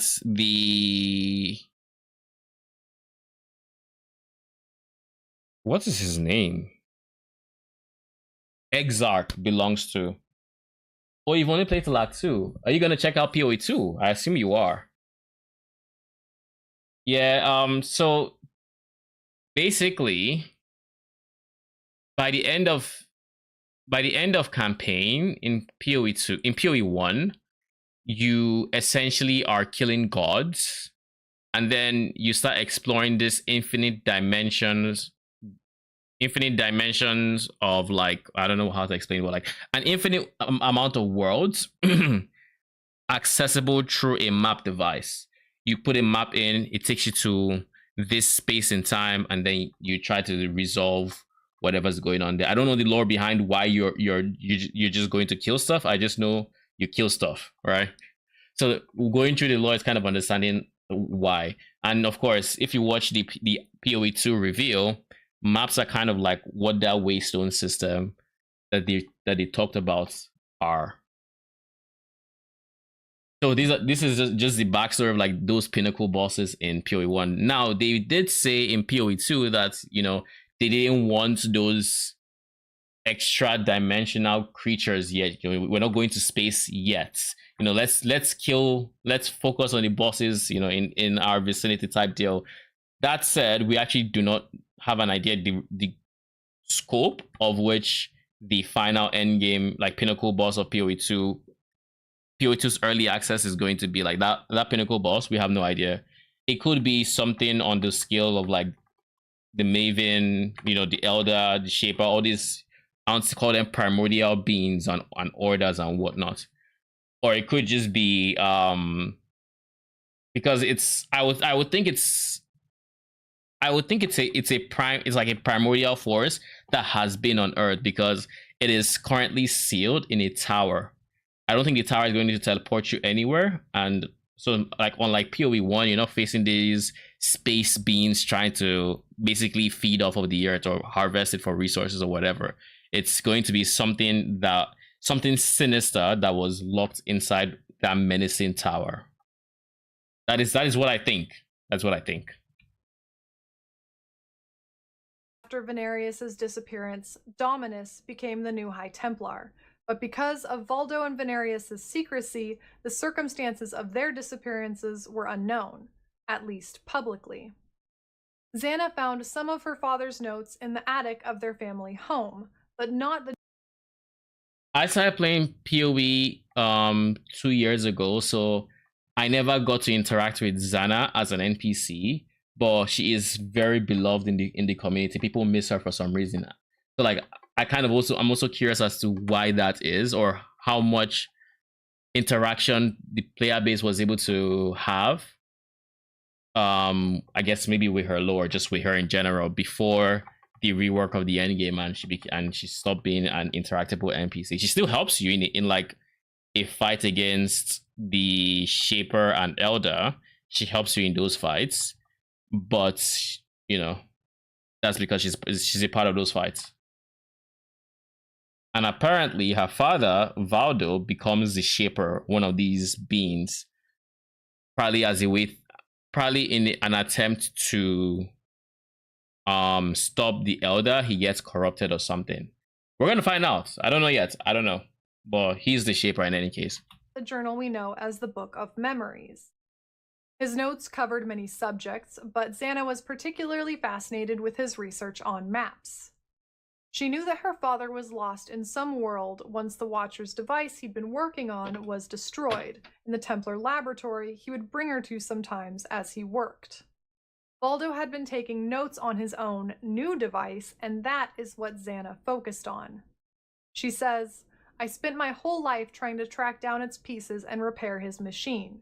A few years ago, I did just that." Because of Xana's interest in her father's research, she drew the attention of the Templars. Even though Dominus also had an interest in thaumaturgy, like Venarius, he wanted to keep his pursuits secretive. Luckily for me, Xana tells us, Dominus was much less subtle than the previous High Templars, so I managed to leave Oriath on my own terms, mostly, before my impending exile. Xana willingly left Oriath to live on Wraeclast. But with Dominus and Avarius's death, and the destruction of Kitava, Xana thinks we are the perfect candidate to help her find her father, using the map device constructed from his own plans. When we meet her, she says, "I returned to Oriath not long after hearing of Kitava's demise. There's no one left to tell us we can't live here anymore, and the knowledge that once endangered me could actually be put to good use in the cleanup and the rebuilding effort of Oriath after Kitava's destruction." Mm-hmm. So Xana leads us to the Templar laboratory, where she has rebuilt her father's second device, the map device that was destroyed by High Templar Venarius when arresting Valdo. Xana has been entering maps to different worlds, searching for her father. Since we've proven our strength, Xana wants us to enter her maps and help her search, as the maps contain powerful creatures and other dangers. The story of the Elder was not introduced until the War for the Atlas expansion in 2017, but the Shaper has been present since the Atlas of Worlds expansion in 2016. So for this next part, I'll discuss Xana's journey first with learning of the Shaper and then about the Elder, even though the story regarding the Elder is completely intertwined with Shaper now. Before the Elder's introduction, all Xana, or we, knew of Valdo's disappearance was that he had entered a portal from the device and never returned. I can't confirm this, but I don't think High Templar Venarius and his commissioning of Valdo had been introduced either, so Xana's father Valdo was simply a researcher of the occult and thaumaturgical who had created this map device and disappeared. The map device had been destroyed, and Xana rebuilt it and some maps to find her father. As we'd explore different maps, increasing in difficulty, making progress towards the center of this atlas, we would eventually come to the lairs of 4 monstrous beings who guarded some central realm. Xana tells us, "I no longer believe these are realms of chance," referring to the maps. Rather, they must be formulated by a sentient mind, a designer or architect. Every shadow in this place creeps with an unforeseen purpose. Xana theorizes that the maps are not actually portals into real worlds, but into purposefully created or shaped ones. The 4 beings we encounter at the highest difficulty of maps are called Guardians, who are protecting access to this hidden central realm. The Hydra, Phoenix, Chimera, and Minotaur, all named after mythological beings, all carrying one part of a key to access this final realm. At this point, it seems that something, perhaps this architect, is using these guardians to protect itself. Once we've defeated each and collected all 4 pieces of the key, we can put the pieces in a map device and enter this hidden place, called the Shaper's Realm. The Shaper's Realm is a floating platform surrounded by space itself, very distinct from the rather grounded appearance of the maps we've explored before. When we enter this realm, pre-War for the Atlas, Shaper says, "Welcome to the crucible of creation, the anvil upon which worlds are forged." And then I'm guessing this is the map device that he was working on. Before we can enter his chamber, we must fight 4 more bosses who are randomly selected. These bosses lie at 4 ends of paths from this central platform, and as we run down these paths, the landscape becomes like that of where the boss originates from, which means that the Shaper has created these areas, these bosses, and as Xana theorized, likely created the worlds we've seen them in before. In the Atlas of Worlds trailer, Shaper says, "Countless worlds of promise and potential, tethered together by invisible threads, a spider's web, holding the crucible of life itself, mine to bend, break, and reshape." Once we've defeated the 4 randomly generated bosses, we can enter a portal deeper into the Shaper's realm, onto a platform that seems to be eaten away by the space around it. Xana joins us inside, and together we find an older man wearing a hooded cloak, the Shaper himself. And, as most of you already know, or at least have put together from this video, the Shaper is Xana's father, Valdo Caesarius. He has been in this atlas creating these maps, and is now a powerful and malicious being. While Xana recognizes him, the Shaper does not recognize Xana, and the fight begins. The fight has 3 phases, and after each of the first 2 phases, the Shaper transports us to different realms we must traverse to re-enter his realm to delay our attack and fill our flasks. Thanks, Dad. When we enter for the second phase, Xana cries, "Father, why would you do this?" To which he responds, "Imperfection must be reshaped. You must be reshaped." The Shaper continues his attack. In fact, Xana can even die in this fight if you do not protect her during the portal ad phase. Oh, that just sounds like third phase, we can an annoying mechanic to deal with. This is not currently a mechanic in the game for the Shaper fight. Thank God for it, because Xana is supposed to protect you from certain mechanics that are just BS to deal with. So if she were to die, I assume your fight just got fucked, basically. On the third phase, we can defeat the Shaper. The ending of this fight has changed for the Elder's introduction. At this time, the Shaper's final words are, "Xana, you were my greatest creation." Xana replies, "I'm so sorry, Father. I'm so sorry it came to this." And the Shaper is gone. It appears the story during this expansion is that Valdo sought the power of creation and created the Atlas and its maps to assume this power. The Shaper was absorbed by this desire and lost his memories because the power consumed him. Quick note, after defeating Uber Elder, Xana says that the Elder created the Atlas, but the rest of our information suggests the Elder created the Dreamlands and can travel worlds, but the Shaper created the actual Atlas. This is supported by Atlas of Worlds trailer.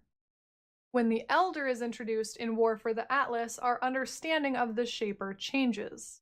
While the progression leading up to the Shaper fight remains largely the same, we're able to... It's kind of cool to see the lore as it's shaped up, or how as GGG presented it, because clearly they probably had different ideas at different points. I don't know if it was just this was the intended story from like the beginning to the end. Clearly it's, you know, it's evolving, so to say. They are changing details and whatnot, but it's one thing to see the lore as is in the current day, but it's also kind of nice to just see this perspective as it evolves over time. Gather the books of memories, the journal entries I summarized earlier, when we defeat the boss of a map influenced by the Elder, one entry for each of the 16 tiers. We are recovering Valdo's memories from the Elder. In this expansion, Valdo's true reason for disappearing is made clear.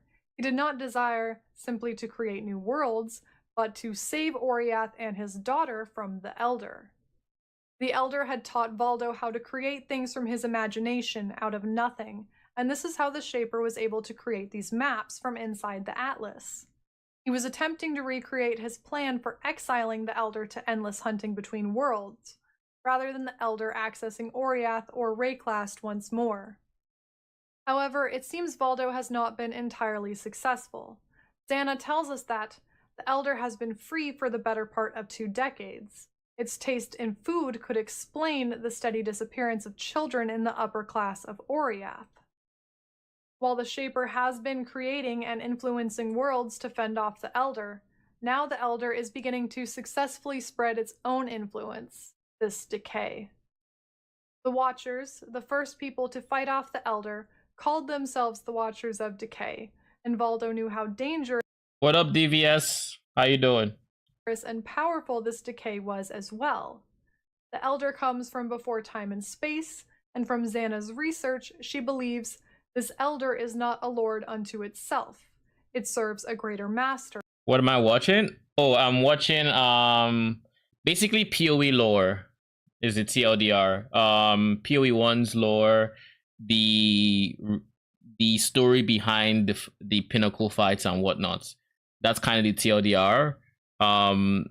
Currently we're on the lore of the Shaper, Elder, and Xana. So we've kind of gone over the Elder. That was the first video we watched.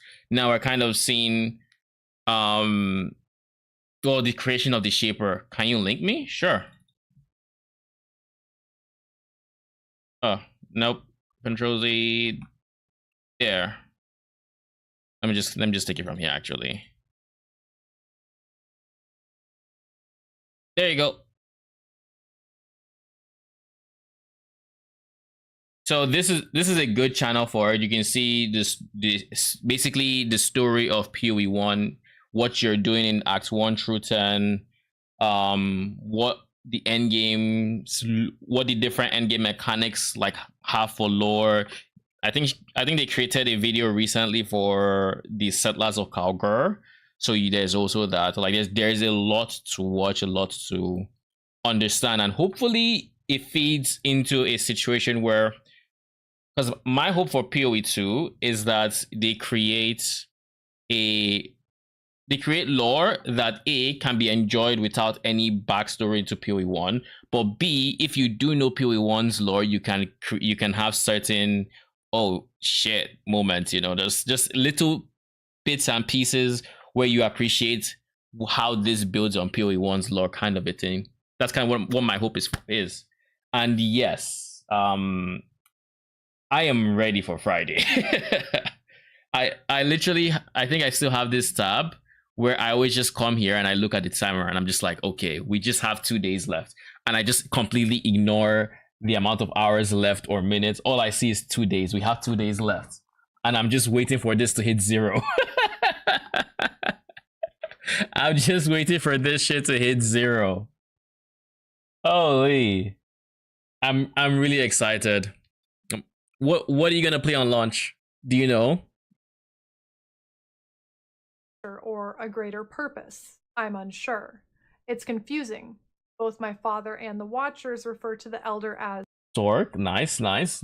Good choice. I'm going Witch because I'm a minion Andy and I just love minions.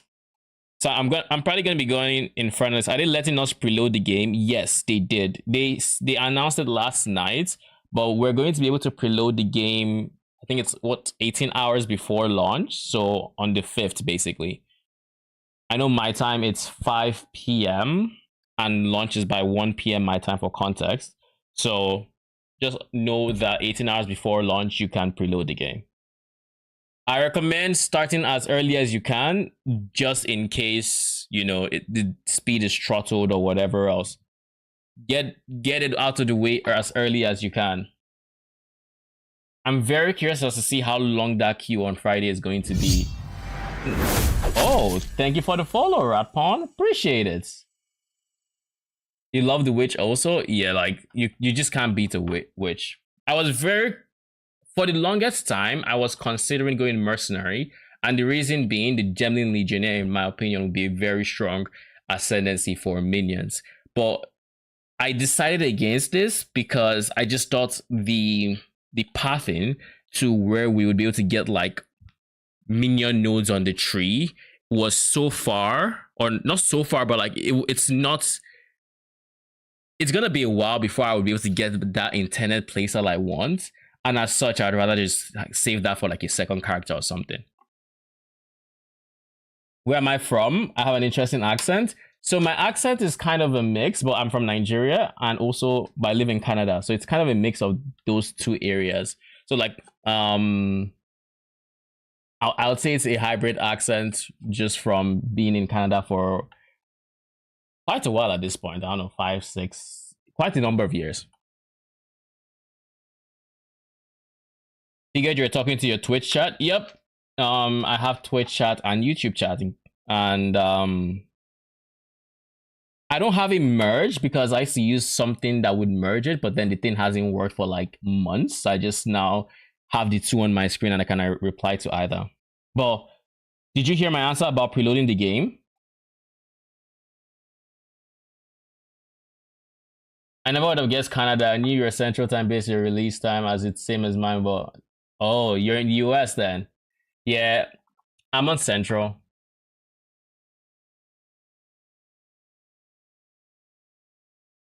as coming from nothing, while also being a carrier for the nothing. There are also mentions of an unholy desire to spoil and decay. Torn between Warrior and Sork for the first playthrough? Do you have you seen any skill that has just spoken to you? That is the best question I can ask you for if you're torn between two ascendancies. Is there like any one skill you've seen that's just been mind blowing? All of them look good. I mean, I don't disagree. I do not disagree. Like they're all fantastic skills.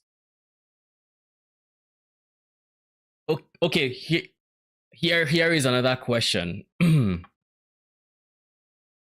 Would you rather be a melee Gigachad or a spellcasting Gigachad? Like Titan looks nuts.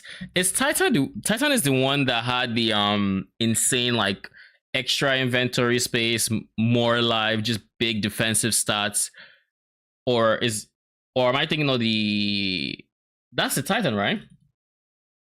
You just become this Giga tank that doesn't die, and you get, I think you also get some bonuses to like stunning hits and stuff like that.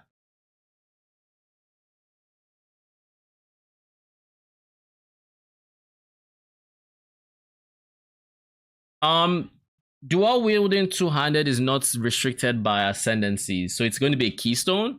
It's going to double the attribute requirement to use those two-handers, but it's going to be available to any ascendancy. Now, that said, I think Titans do have very good synergies with like strength, because strength, I think, base gives life in PoE2. Could be wrong, but I think it gives life. So let's check real quick, actually. PoE2 wiki. Strength.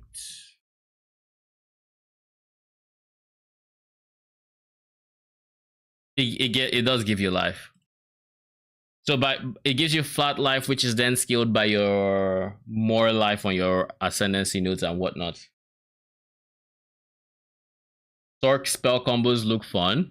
The thing is, there's going to be so many different combinations and just different skills to explore come Friday that I can completely understand not knowing what you want to start.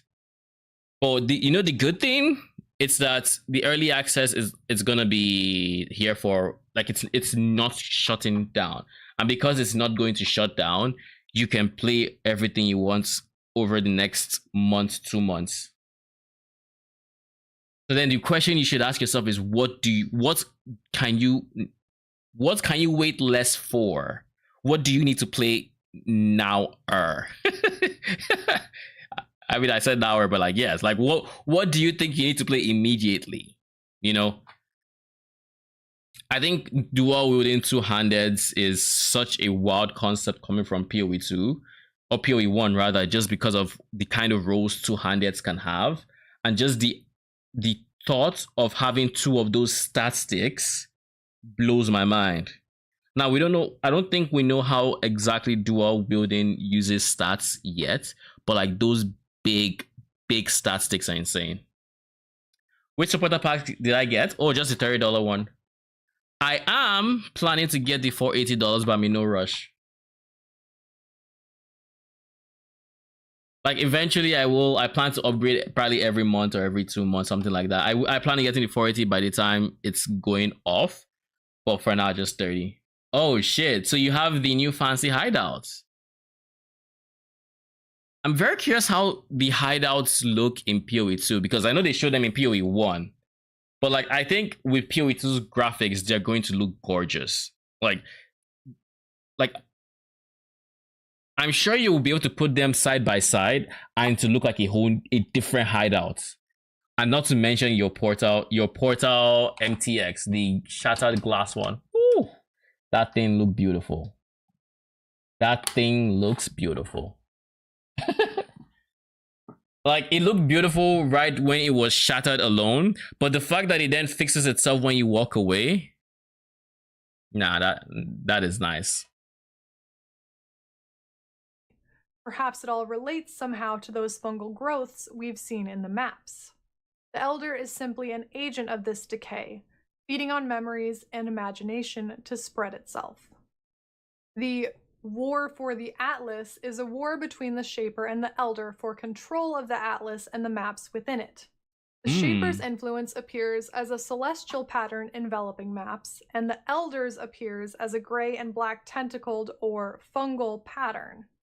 As we complete maps, the Shaper begins having areas of influence, and the Elder appears adjacent to these.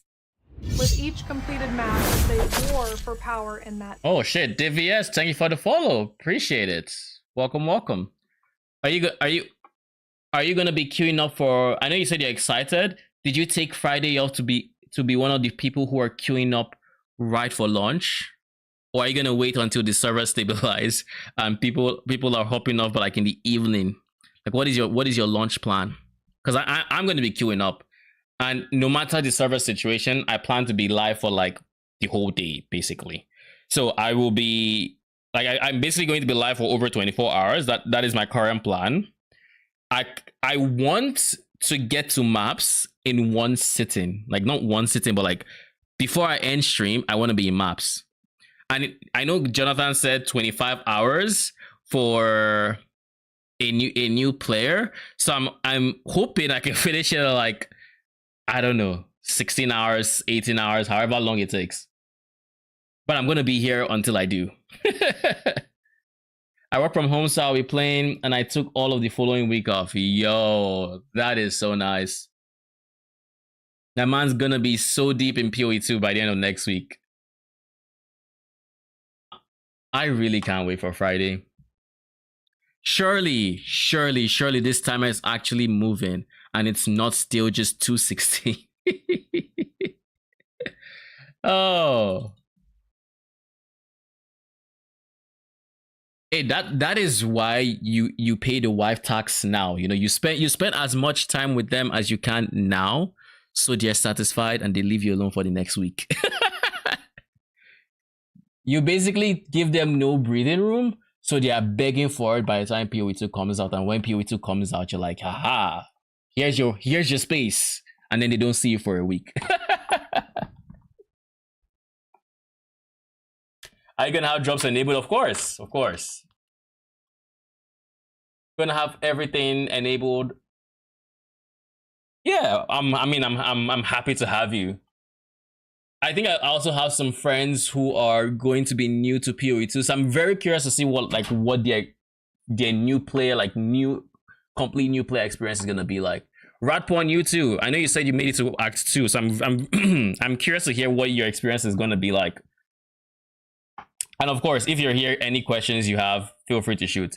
I specialize in minion builds, but I do, because I play minion builds, I have kind of knowledge in everything, because minions do kind of use different kinds of skills and whatnot. So typically a safe bet.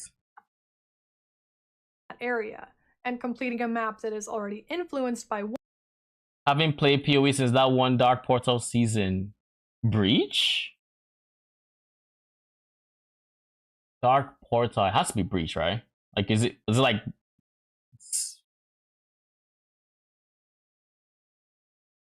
Okay, so you're a returning PoE 1 player, but you haven't played in years. Oh, okay.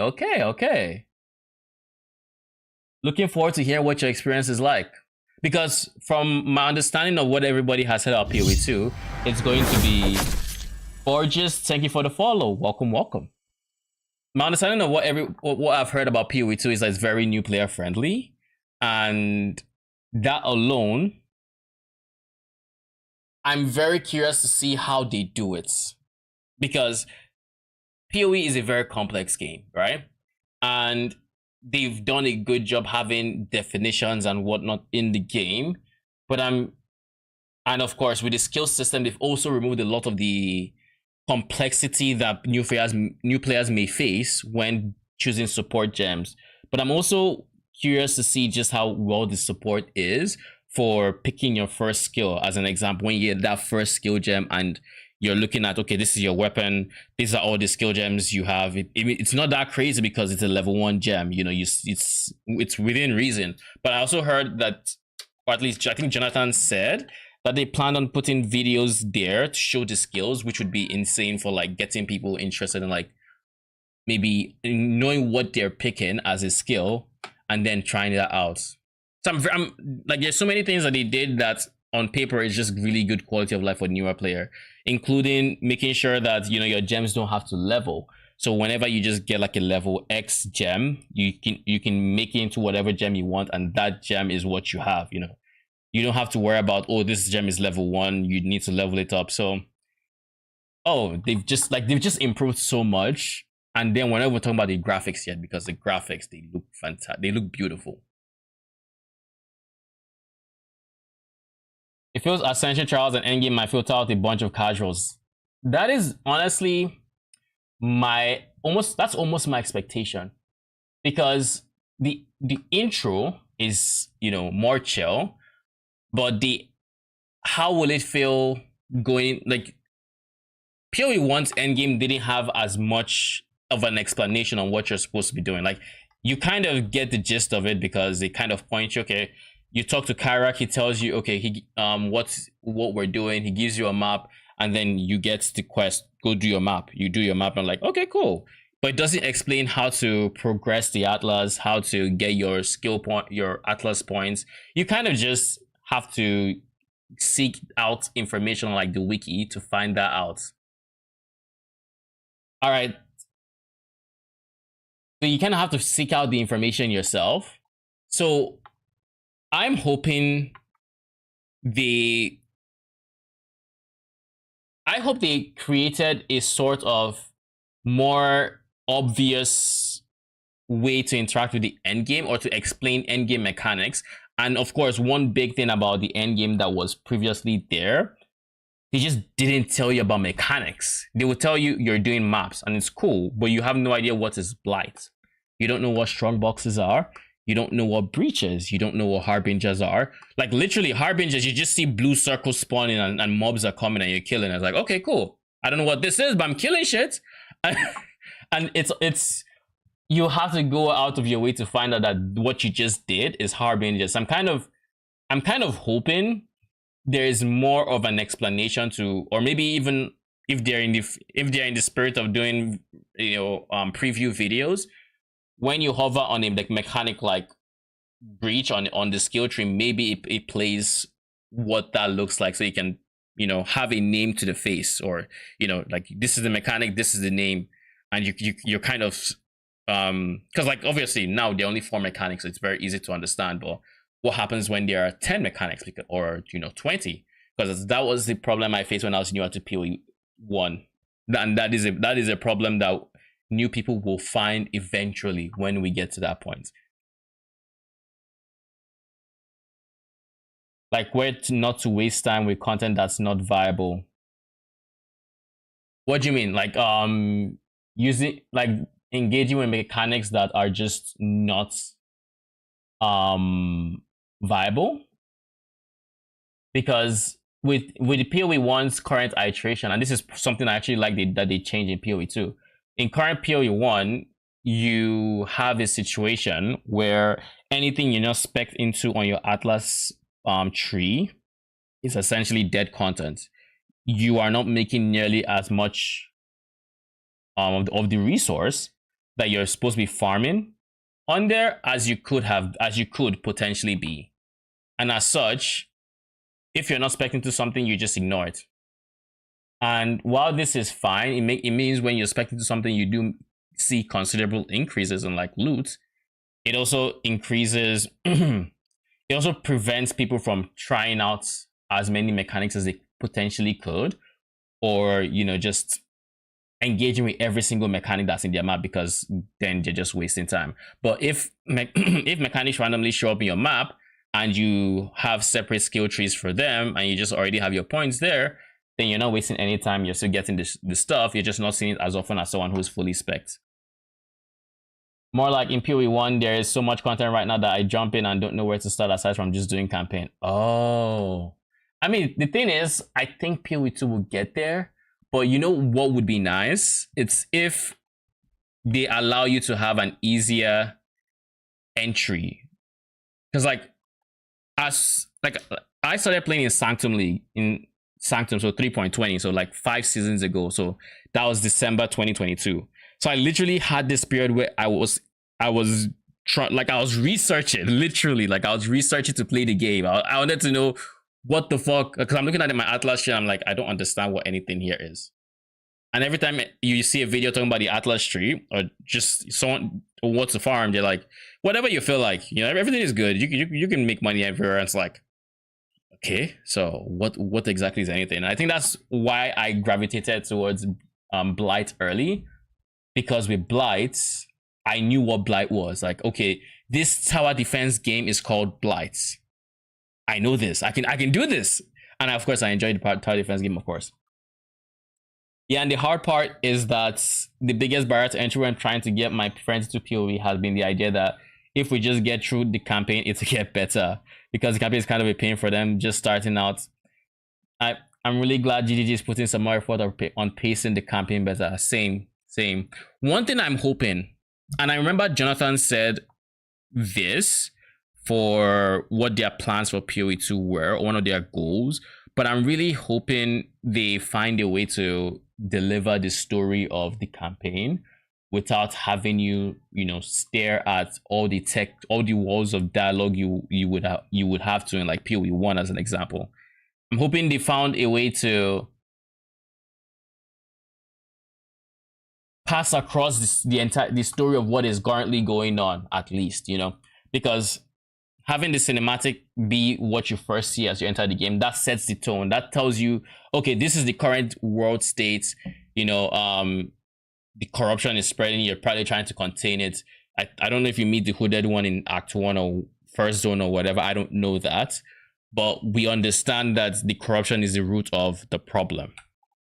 Now, the question is, if I talk to the next NPC, can I do other things as I'm listening to what you're saying? Can I get more hints as to what we are actually going to do based off of what my character says when I'm out in the zone?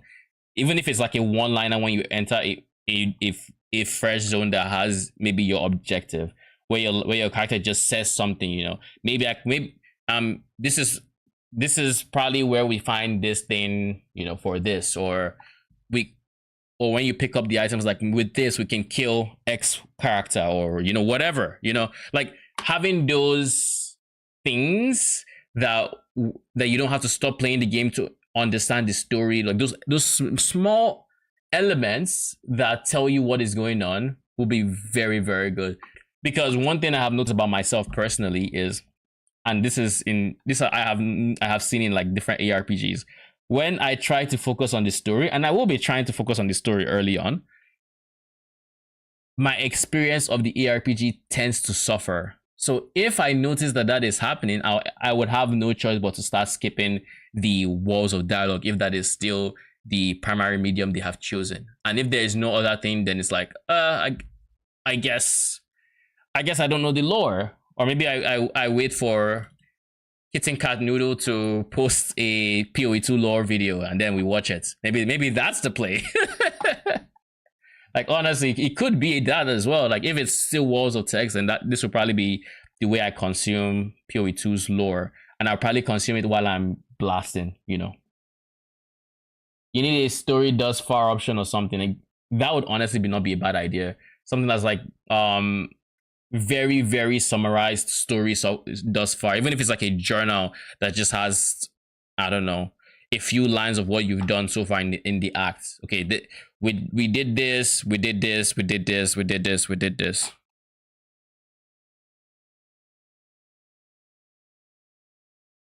One will give power to the other. Without context, this could seem like a battle simply for power or control. The Shaper's mind has been affected by the Elder, as Valdo foreshadowed earlier. But we know Valdo, whose memories are still partially in the Shaper, wants to control the Atlas to keep the Elder from leaving it.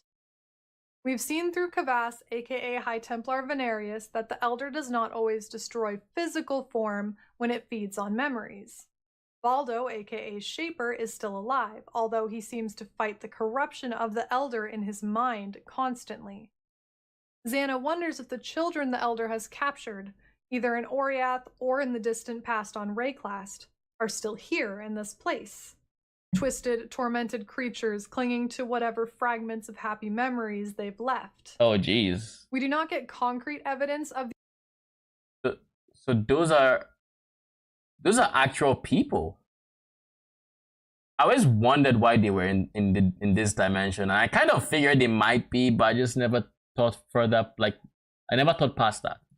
These children remaining, but Xana does say that there must be thousands of them, and they beg to be set free from their torment. Killing them would be an act of mercy. They're alive? So maybe they are the creatures we see throughout the Atlas. What we They're do freaking know alive? is that the Shaper has created these maps to delay the Elder, hopefully indefinitely, but his plan is slowly failing. That is why the Shaper they is now really are. actively They're massive. influencing the Atlas. Xana says, this Atlas, these maps, they aren't so much worlds as they are like the performance stage in the Theopolis amphitheater. These worlds are merely disguises for what truly lies behind the curtain. This place, this is the nexus of the Elder's worlds, the place from which all its hunting grounds are formed. We are close to the void from which it was birthed. At the true nexus of the Atlas is not only the Shaper's realm, but the Elder's dreamlands, and it is trying to hunt its way out of the Atlas into every other world it can access. When we fight the Shaper in the war for the Atlas expansion, the dialogue and ending of the fight are quite different. In the second phase, Xana says, "Father, it's me, let me help you," instead of asking why he would do this. The Shaper still does not recognize Xana until the end of the fight, but they have a more lengthy exchange. The Shaper says, "These memories are mine, I cannot lose them." Xana responds, "They lie to you, father, I'm your true memory." And Shaper replies, "To save the future, the past must be sacrificed." Lol. It's unclear if Valdo refers to losing That's quite the quote though. his true memories of Xana or the memories of his created worlds, but he has lost his memories before and doesn't want to lose them again. The Shaper says to save the future, the past must be sacrificed, remembering how he abandoned Xana to try and save Oriath, knowing his likely fate. In a moment of clarity, Valdo tells Xana to take a key to unlock his private study, where she'll find a weapon that can defeat the Elder, and at that moment the Elder appears out of a dark portal and begins feasting on Valdo's memories once more. With this key, we can enter a sealed storeroom in the Templar laboratory. Wait, so they don't have to be sleeping for the Elder to eat their nightmare and memories? Which has been infested with the fungal decay of the Elder. Xana's theory about missing children being taken by the Elder seems accurate. The Elder has found a way into Oriath and begun his infection, bypassing the Shaper's attempts to stop him. Here, we find the weapon Valdo mentioned, the Cosmic Arcana, which we can use to lock the Elder into the abstract of non-reality, the place before time which it originated from. I wonder if the Shaper created this weapon from within the Atlas and sent it to Oriath, as he once planned to do with the missing piece of the Watcher's device. To use the Cosmic Arcana, we must lure the Elder to the nexus of the Atlas, where the Shaper resides, his crucible of life, because the veil between worlds is the thinnest there, and there the power of creation is strongest.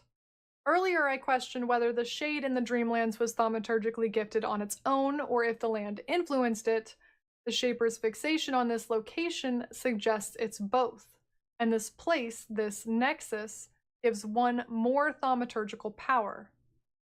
Quick note, the lore document has flavor text for the Shaper's Guardian maps that imply the Guardians were not meant to protect the Shaper, but to hold him captive. Each map's text starts out, "One of my captors," according to this document, but I could not find the text in-game. So it's unlikely the Shaper created this document. I mean, these are the lines he says when you enter his Guardian's maps. Basically, like the Shaper actually says them. I don't know if at this point, they weren't voice lines yet or something. But I could not find the text in-game. So it's unlikely the Shaper created these beings to protect himself. Perhaps the Elder surrounded the Shaper with the beings or turned them against him, but who or what they were originally, if anything, is unknown. The Elder also has 4 Guardians who function in-game much like the Shaper's Guardians, 4 powerful beings who, upon defeat, drop a piece of a key needed to access the Elder's realm. What is their story? In our initial fights with the Elder across the Atlas, we fight the Elder by himself, after spawning him by allowing his influence to spread to at least 20 connected maps in the Atlas. He's also wearing a hooded cloak, like the Shaper, but has 4 arms, monstrous tentacles hanging from the bottom of his robes. He looks creepy. Like, what the fuck? With a face made entirely First time of seeing a his face. fanged mouth. Xana theorizes that our actions in the Atlas have allowed the Elder to access Oriath, likely from our manipulation that allows the Elder to spread influence and spawn. The Elder's realm is called the absence of value and meaning. In this fight, at times the Shaper will appear to assist us.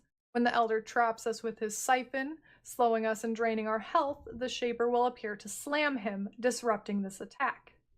Once we've gotten the elder to his final I phase, honestly the never Shaper puts noticed the elder that. in restraints, and we can protect the Shaper from being killed by the elder's ads that appear from multiple portals. If the Shaper is killed, the elder breaks free, and we must defeat him on our own. If the Shaper is saved, we enter phase. I didn't even know you could fail this phase. I just killed anything that spawns, basically, but like I didn't know you could fail it. Phase 3, where the elder is restrained but still able to attack and spawn ads. Keeping the Shaper alive is the only way to have a Watcher's Eye Drop, a powerful jewel that reflects the grim fate of those Watchers I didn't even know that who either. stood up to the elder so long ago.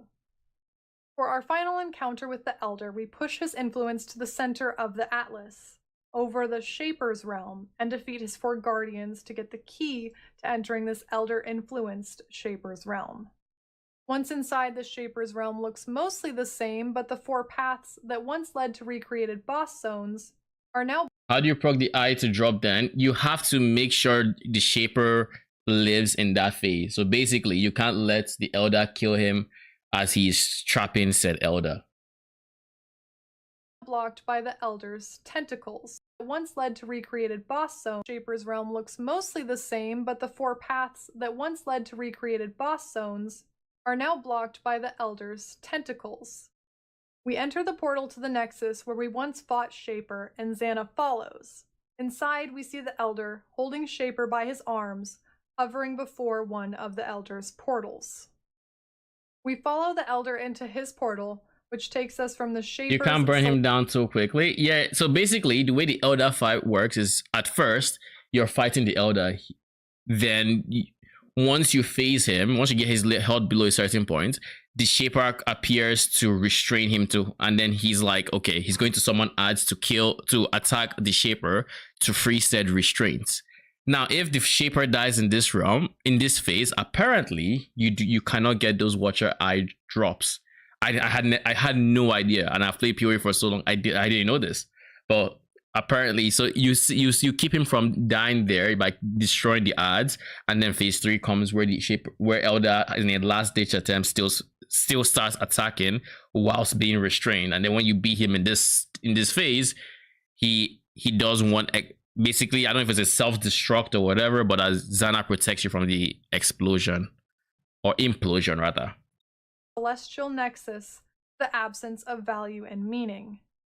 And now we must fight both the Shaper and the Elder.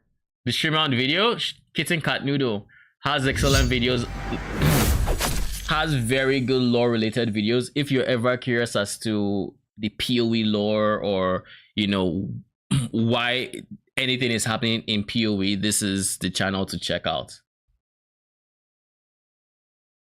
By the way, Lee, thank you for the follow. Appreciate it. Trinity Inside scam. What's the scam? I don't think so. No. They've not posted a video in the past. Well, they have. They posted one for Settlers of Calgary recently, but they've been largely inactive. But I think with PoE 2 coming out, we are going to be getting more lore videos, and I'm going to be watching them because I suspect, I don't know for a fact, but if they do a good enough job, I wouldn't have to, but I'll probably end up watching PoE 2 lore through this medium if it's still like blocks and blocks of text all around and whatnot.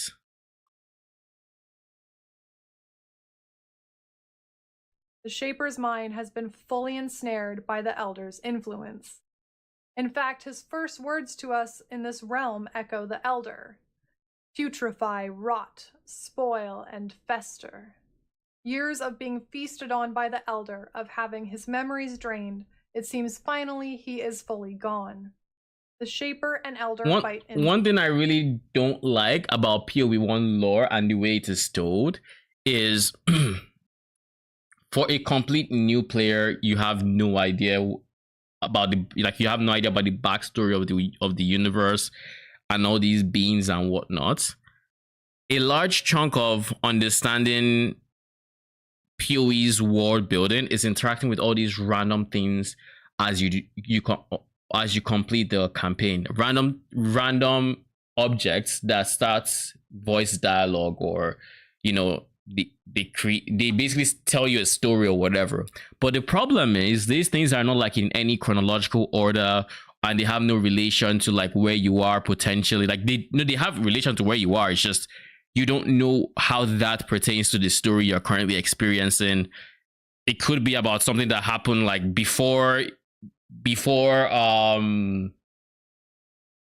want to say before they could have information on any empire. It could be before Wraeclast was the way it was, before the beast died, before the beast was created. It could be at any point in time, and you just get like a snippet of text that you probably do not understand what the fuck it's talking about yet. Now, if you were to be a totally insane exile and really go about on clicking everything and trying to understand it, the larger picture will eventually be painted in your mind, but it takes way too much effort to understand the larger picture with the way the story is told. So I'm really hoping PoE 2 does a much better job, so I don't have to. Richard has mentioned a bunch that most players finish the game and don't know what the fuck the story is. Correct. This is very correct. The first time I played PoE 1, I tried following the story of what my character was doing. So I would talk to NPCs. I would try to understand what it is they are asking of me to do, and then go do it, and then listen to what the dialogue is when I get back on everything. And you might imagine that you might have guessed, but I quit in Act 6. The very first time I played PoE, this was like Ultimatum, so like 3.14 I think, or something like that. It was so long ago. Then someone convinced me to try playing again in Sanctum, which is 3.20, 6 leagues later. And I was like, sure, because the person was playing, the person was going to be playing and helping me along the way. So I just decided to give it a shot once more, and they told me, do not, like, just skip the story. Just skip. Just talk, leave. Don't pay attention to it. So I tried it. I gave it a try. And we've been here ever since. Like, without these videos, I have zero idea. Like, before today, I didn't even know the Elder's history. I didn't know how the Elder related to the Shaper, why their fights were intermingled, all of these things. I just did the fights. I don't know why I'm killing. The game says I should kill, so I kill. That's it. That is all the reason I need. Kill. I'm trying to get a drop here, my guy. I don't need to know your backstory for that. Just give me what I want and I'll leave. When we defeat both, Xana uses the Cosmic Arcana to open a portal into Elden Ring. Yeah, I think I have almost zero idea about the Elden Ring story. Like, I kind of understood by watching some lore videos. Like, to a degree, I understand parts of the bosses like I face. The reason I do is because I said lore videos. Because other than that, yeah, I'd have no idea. I know nothing about the Earth Tree, why it's important, who all the bosses were, or like their relation to each other. Like, even watching the lore videos, I'm still kind of confused. So like, that's how you know it's confusing. Like, even watching the lore videos, I think I don't know if I had to rewatch some or if I just give up on the lore videos after a while or something. I know I never completed them, and I know to this day I don't fully have like a good grasp of the overarching story. But I'm in a better spot than when I just randomly started playing Elden Ring. I'll tell you that much. to which the Elder is drawn away, clawing at the ground to fight this power. The Shaper, Wait, what pulled him? uses the Cosmic Shaper and Elder fight in sync. When we defeat both, Xana uses the Cosmic Arcana to open a portal into which the Elder is drawn away, clawing at the ground to fight this power. The Shaper, Valdos Aesarius, Xana's father, is nowhere to be seen. When we talk to Xana, she does say, "My father, wherever he is, I can sense him. He's at peace. Thank you, exile." Perhaps Valdo is not totally gone. In Valdo's final entry to his Book of Memories, he writes, "My war with the creature is far from over. I've no upper hand, but like a cornered animal, I will bite until I am gone. I've attempted to sleep and awaken in Oriath many times, hoped that one night I might get to hold you in my arms once again. But instead of my study, I dream of nothing. He could create worlds or destroy them, but he could not make his way back to Oriath, to his daughter. Xana, following in her father's footsteps, recreated the device Valdo had wanted to build, this map device, and in doing so, ultimately weakened the barrier between the Atlas's worlds and our own that Valdo had fought to create. Although we emerge victorious, finally banishing the Elder back to the non-reality, to that place before time, we also kill Valdo, who fought for 20 years to keep Oriath safe. Do we do this to save Oriath? Or do we do it in hopes that a Watcher's eye will drop? That valuable, overpowered testament to the bravery definitely go and for the Watcher's sacrifice eye. of those who stood in the Elder's way, and use it to further our own power. Who cares about humanity? We want the Watcher's the eye. Conquerors of the Atlas expansion, where Xana has trapped overpowered exiles who That's defeated sweet the Elder loot. in the Atlas for fear they will destroy everything, gives some insight into our own motivations. Thank you so much for watching. It's your boy. Good video. Really good video. Then we have the Maven. I really want to know the Maven and the Pale Council, but Maven is actually quite short. Maybe we can still watch the Maven today, honestly. We're going to watch the Maven. The Pale Council is apparently a... I'll leave the video to explain it when we do cover the Pale Council, but I've heard bits and pieces about the Pale Council, and they seem like such an interesting concept. Of course, they're trying to invade, naturally. And I think they are the people we face. The Pale Council, I think they have a champion or something.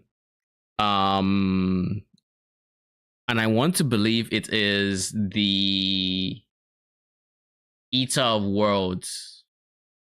I could be wrong on that. But it's basically the reason that we have one of those endgame pinnacle boss fights in PoE 1. The new Eldritch Being of Exile expansion, Echoes of the Atlas, introduces a new Eldritch Being called the Maven. The Maven is interested in... Here's a very cool thing about the Maven. She's an Eldritch Being. I think we meet her when we start exploring the Atlas. And very early on, like, she's basically a baby. She's a blank slate. You meet her, she's barely saying words. But the more you complete her challenges, and she gets to experience more and more, she starts saying she starts learning more words, learning things to say, and by the time you face her in her Uber version, she's spitting like lines and sentences, and she sounds very educated at that point. And it's a very tiny thing I noticed early on that gave me a greater appreciation for this boss overall. I still don't fully know the intricacies of her lore, but I do know, I think I do know a fair bit. Testing our skills, wanting us to fight more and more bosses across the maps of the Atlas to prove something to her. She sends a being called the Envoy to communicate this to us. But who is the Maven, and what is she testing us for? What does she want from us, or for us to prove? The Maven has noticed the absence of the Elder in the Atlas we so often inhabit. This means that the Elder and the Maven had, at the very least, knowledge of each other. With the Elder now gone, the Maven's Envoy promises that if we pass the Maven's test, if we push ourselves to our limit, the Atlas will follow. I don't think our fight with the Maven is to stop her or defeat her. I think the Maven is testing our power to see if we are capable of being used by her. I think the Maven wants to test if we are worthy for her own ends, and I suspect those ends are to take over other worlds, to destroy other Eldritch beings like the Elder. Both the Maven and Elder are otherworldly, but Chris saying the Maven is the first Eldritch being to come witness our deeds. I wonder, is this video from before or after the expansion? It might be from before. Okay, I think it is. This is what I should be looking at, most likely. We'll finish this one, then we'll watch that one tomorrow. There are more beings in other worlds or dimensions. This is what the Maven fight looks like. It's such a beautiful environment. You need to see this. PoE Maven, I'll say Uber Maven. It is such a well-designed fight. Like, I actually really like the fights, but just going into it, you have, well, first things first, these are the portals that take you to her realm. Regardless of whatever MTX you have or whatever, it overwrites everything you might have, and this is what you see.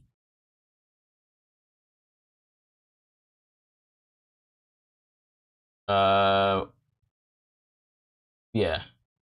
So this is what the arena looks like.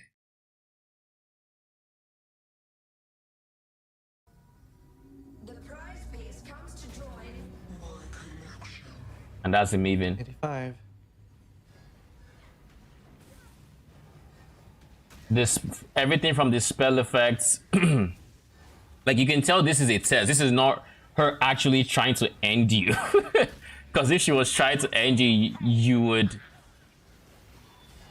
wouldn't make it. Let's just say that. There's a bunch of like games she's playing. There are like things that are sort of like, it is games, so to say. There's a whole memory game phase where you're supposed to step on like areas of this arena in the order she highlights it and stuff like that. I think, and if I remember correctly, this is like her true form. She's like a giant brain. This is her true form. But yeah, that's the Maven. That we have not encountered. If the Maven was coming to Wraeclast or the Atlas simply to take over where the Elder left off, I doubt she'd send a messenger to invite us for tea and a boss killing. My impression is that she has no interest in what the Elder was doing, or continuing his spread of decay. And if she wanted to simply congratulate the person who destroyed the Elder— I think I kind of remember a vague story about the Atlas of Worlds, and that is because we drove off the Elder and the Shaper from the Atlas of Worlds. And it is basically a link to reality, like to Earth.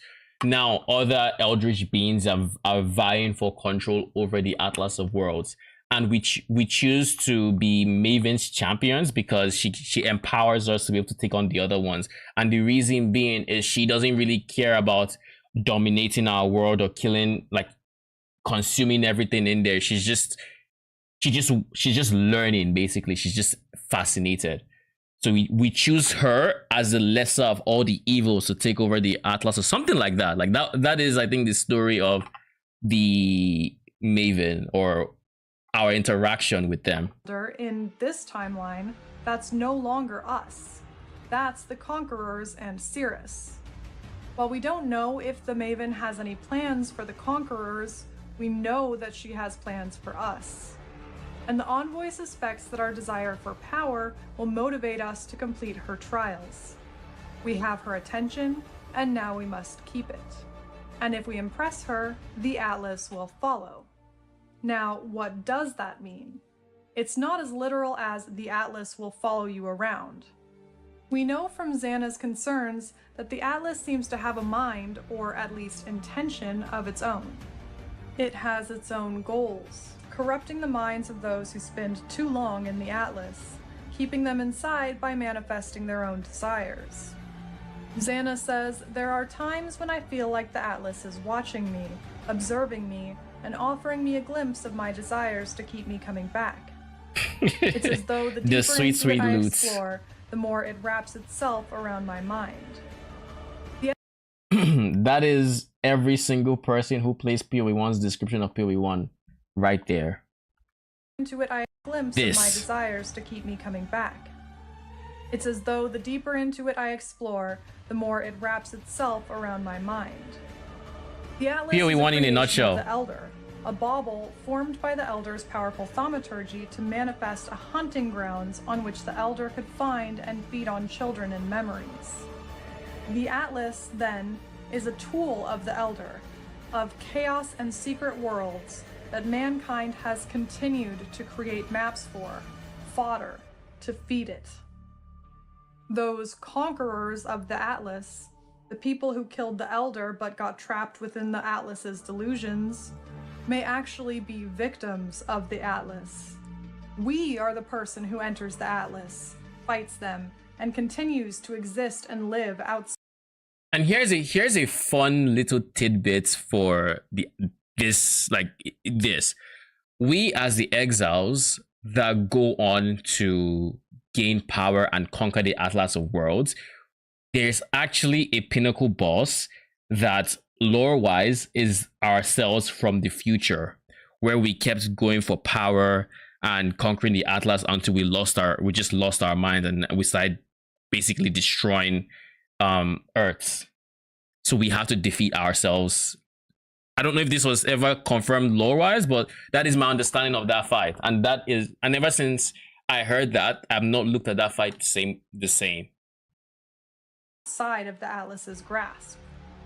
Xana believed the Atlas could be limitless worlds, limitless resources, limitless open space in which to live, but it came at the cost of one's sanity.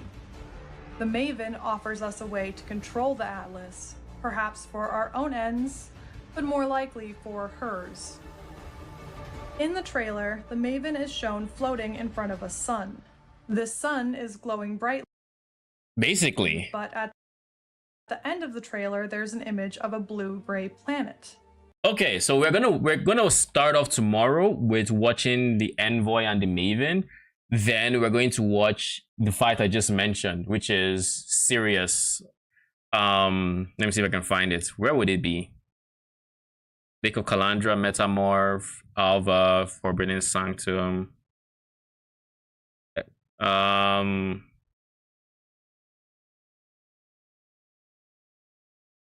Surely it's somewhere. Let me look.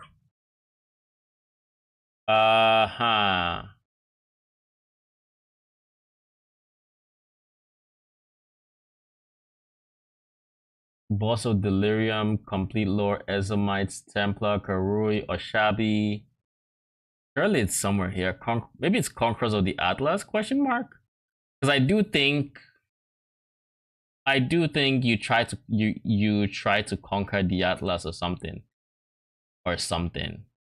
Wait. It could be this. It could be this. There's so much we have to watch.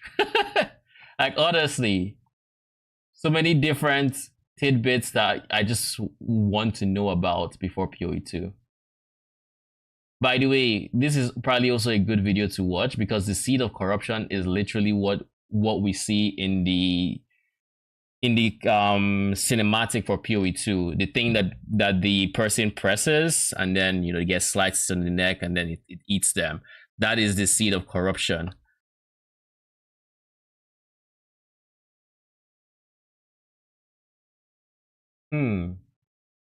Okay.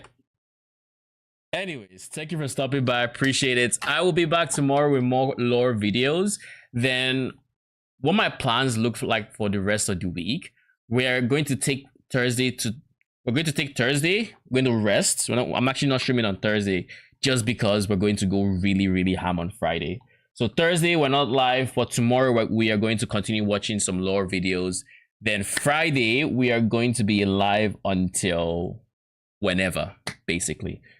I expect it to be over 24 hours. So, if you want to check out at any point, I'll probably still be live. Probably be in maps at some point, unless the campaign is as brutal as I expect it to be.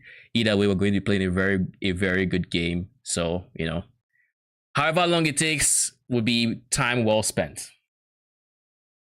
Then we are going to be live on Sunday as well. I'm going to try to see, like, if I have a build that I like the state it's at by next week, then I'll make a video on that. But odds are I'm going to have to take a lot of time to like test and potentially beat the end game before I make anything even remotely close to a build guide I can be confident in. So that'll probably be what my schedule up until next week looks like. We're going to be live basically every single day. Evening 6 p.m. to 9 p.m. I'm going to be playing some PoE 1 or PoE 2, I should say, past Friday and video tomorrow. Sounds good. Keep an eye out for you. Thank you very much. Appreciate it. And I enjoyed spending today watching some videos with y'all. It's definitely an interesting experience. You know, I've been the person who has played PoE 1's endgame and having zero idea why we're doing the things we're doing, and actually seeing so this is what the Atlas, because I had no idea the Atlas of Worlds behaved the way it was, where it was created to be this barrier for like against the Elder, but by completing it, we made his invasion possible or more likely. But then all the things that came with that, like it's so cool. Anyways, I'm gonna see you guys tomorrow. Good night.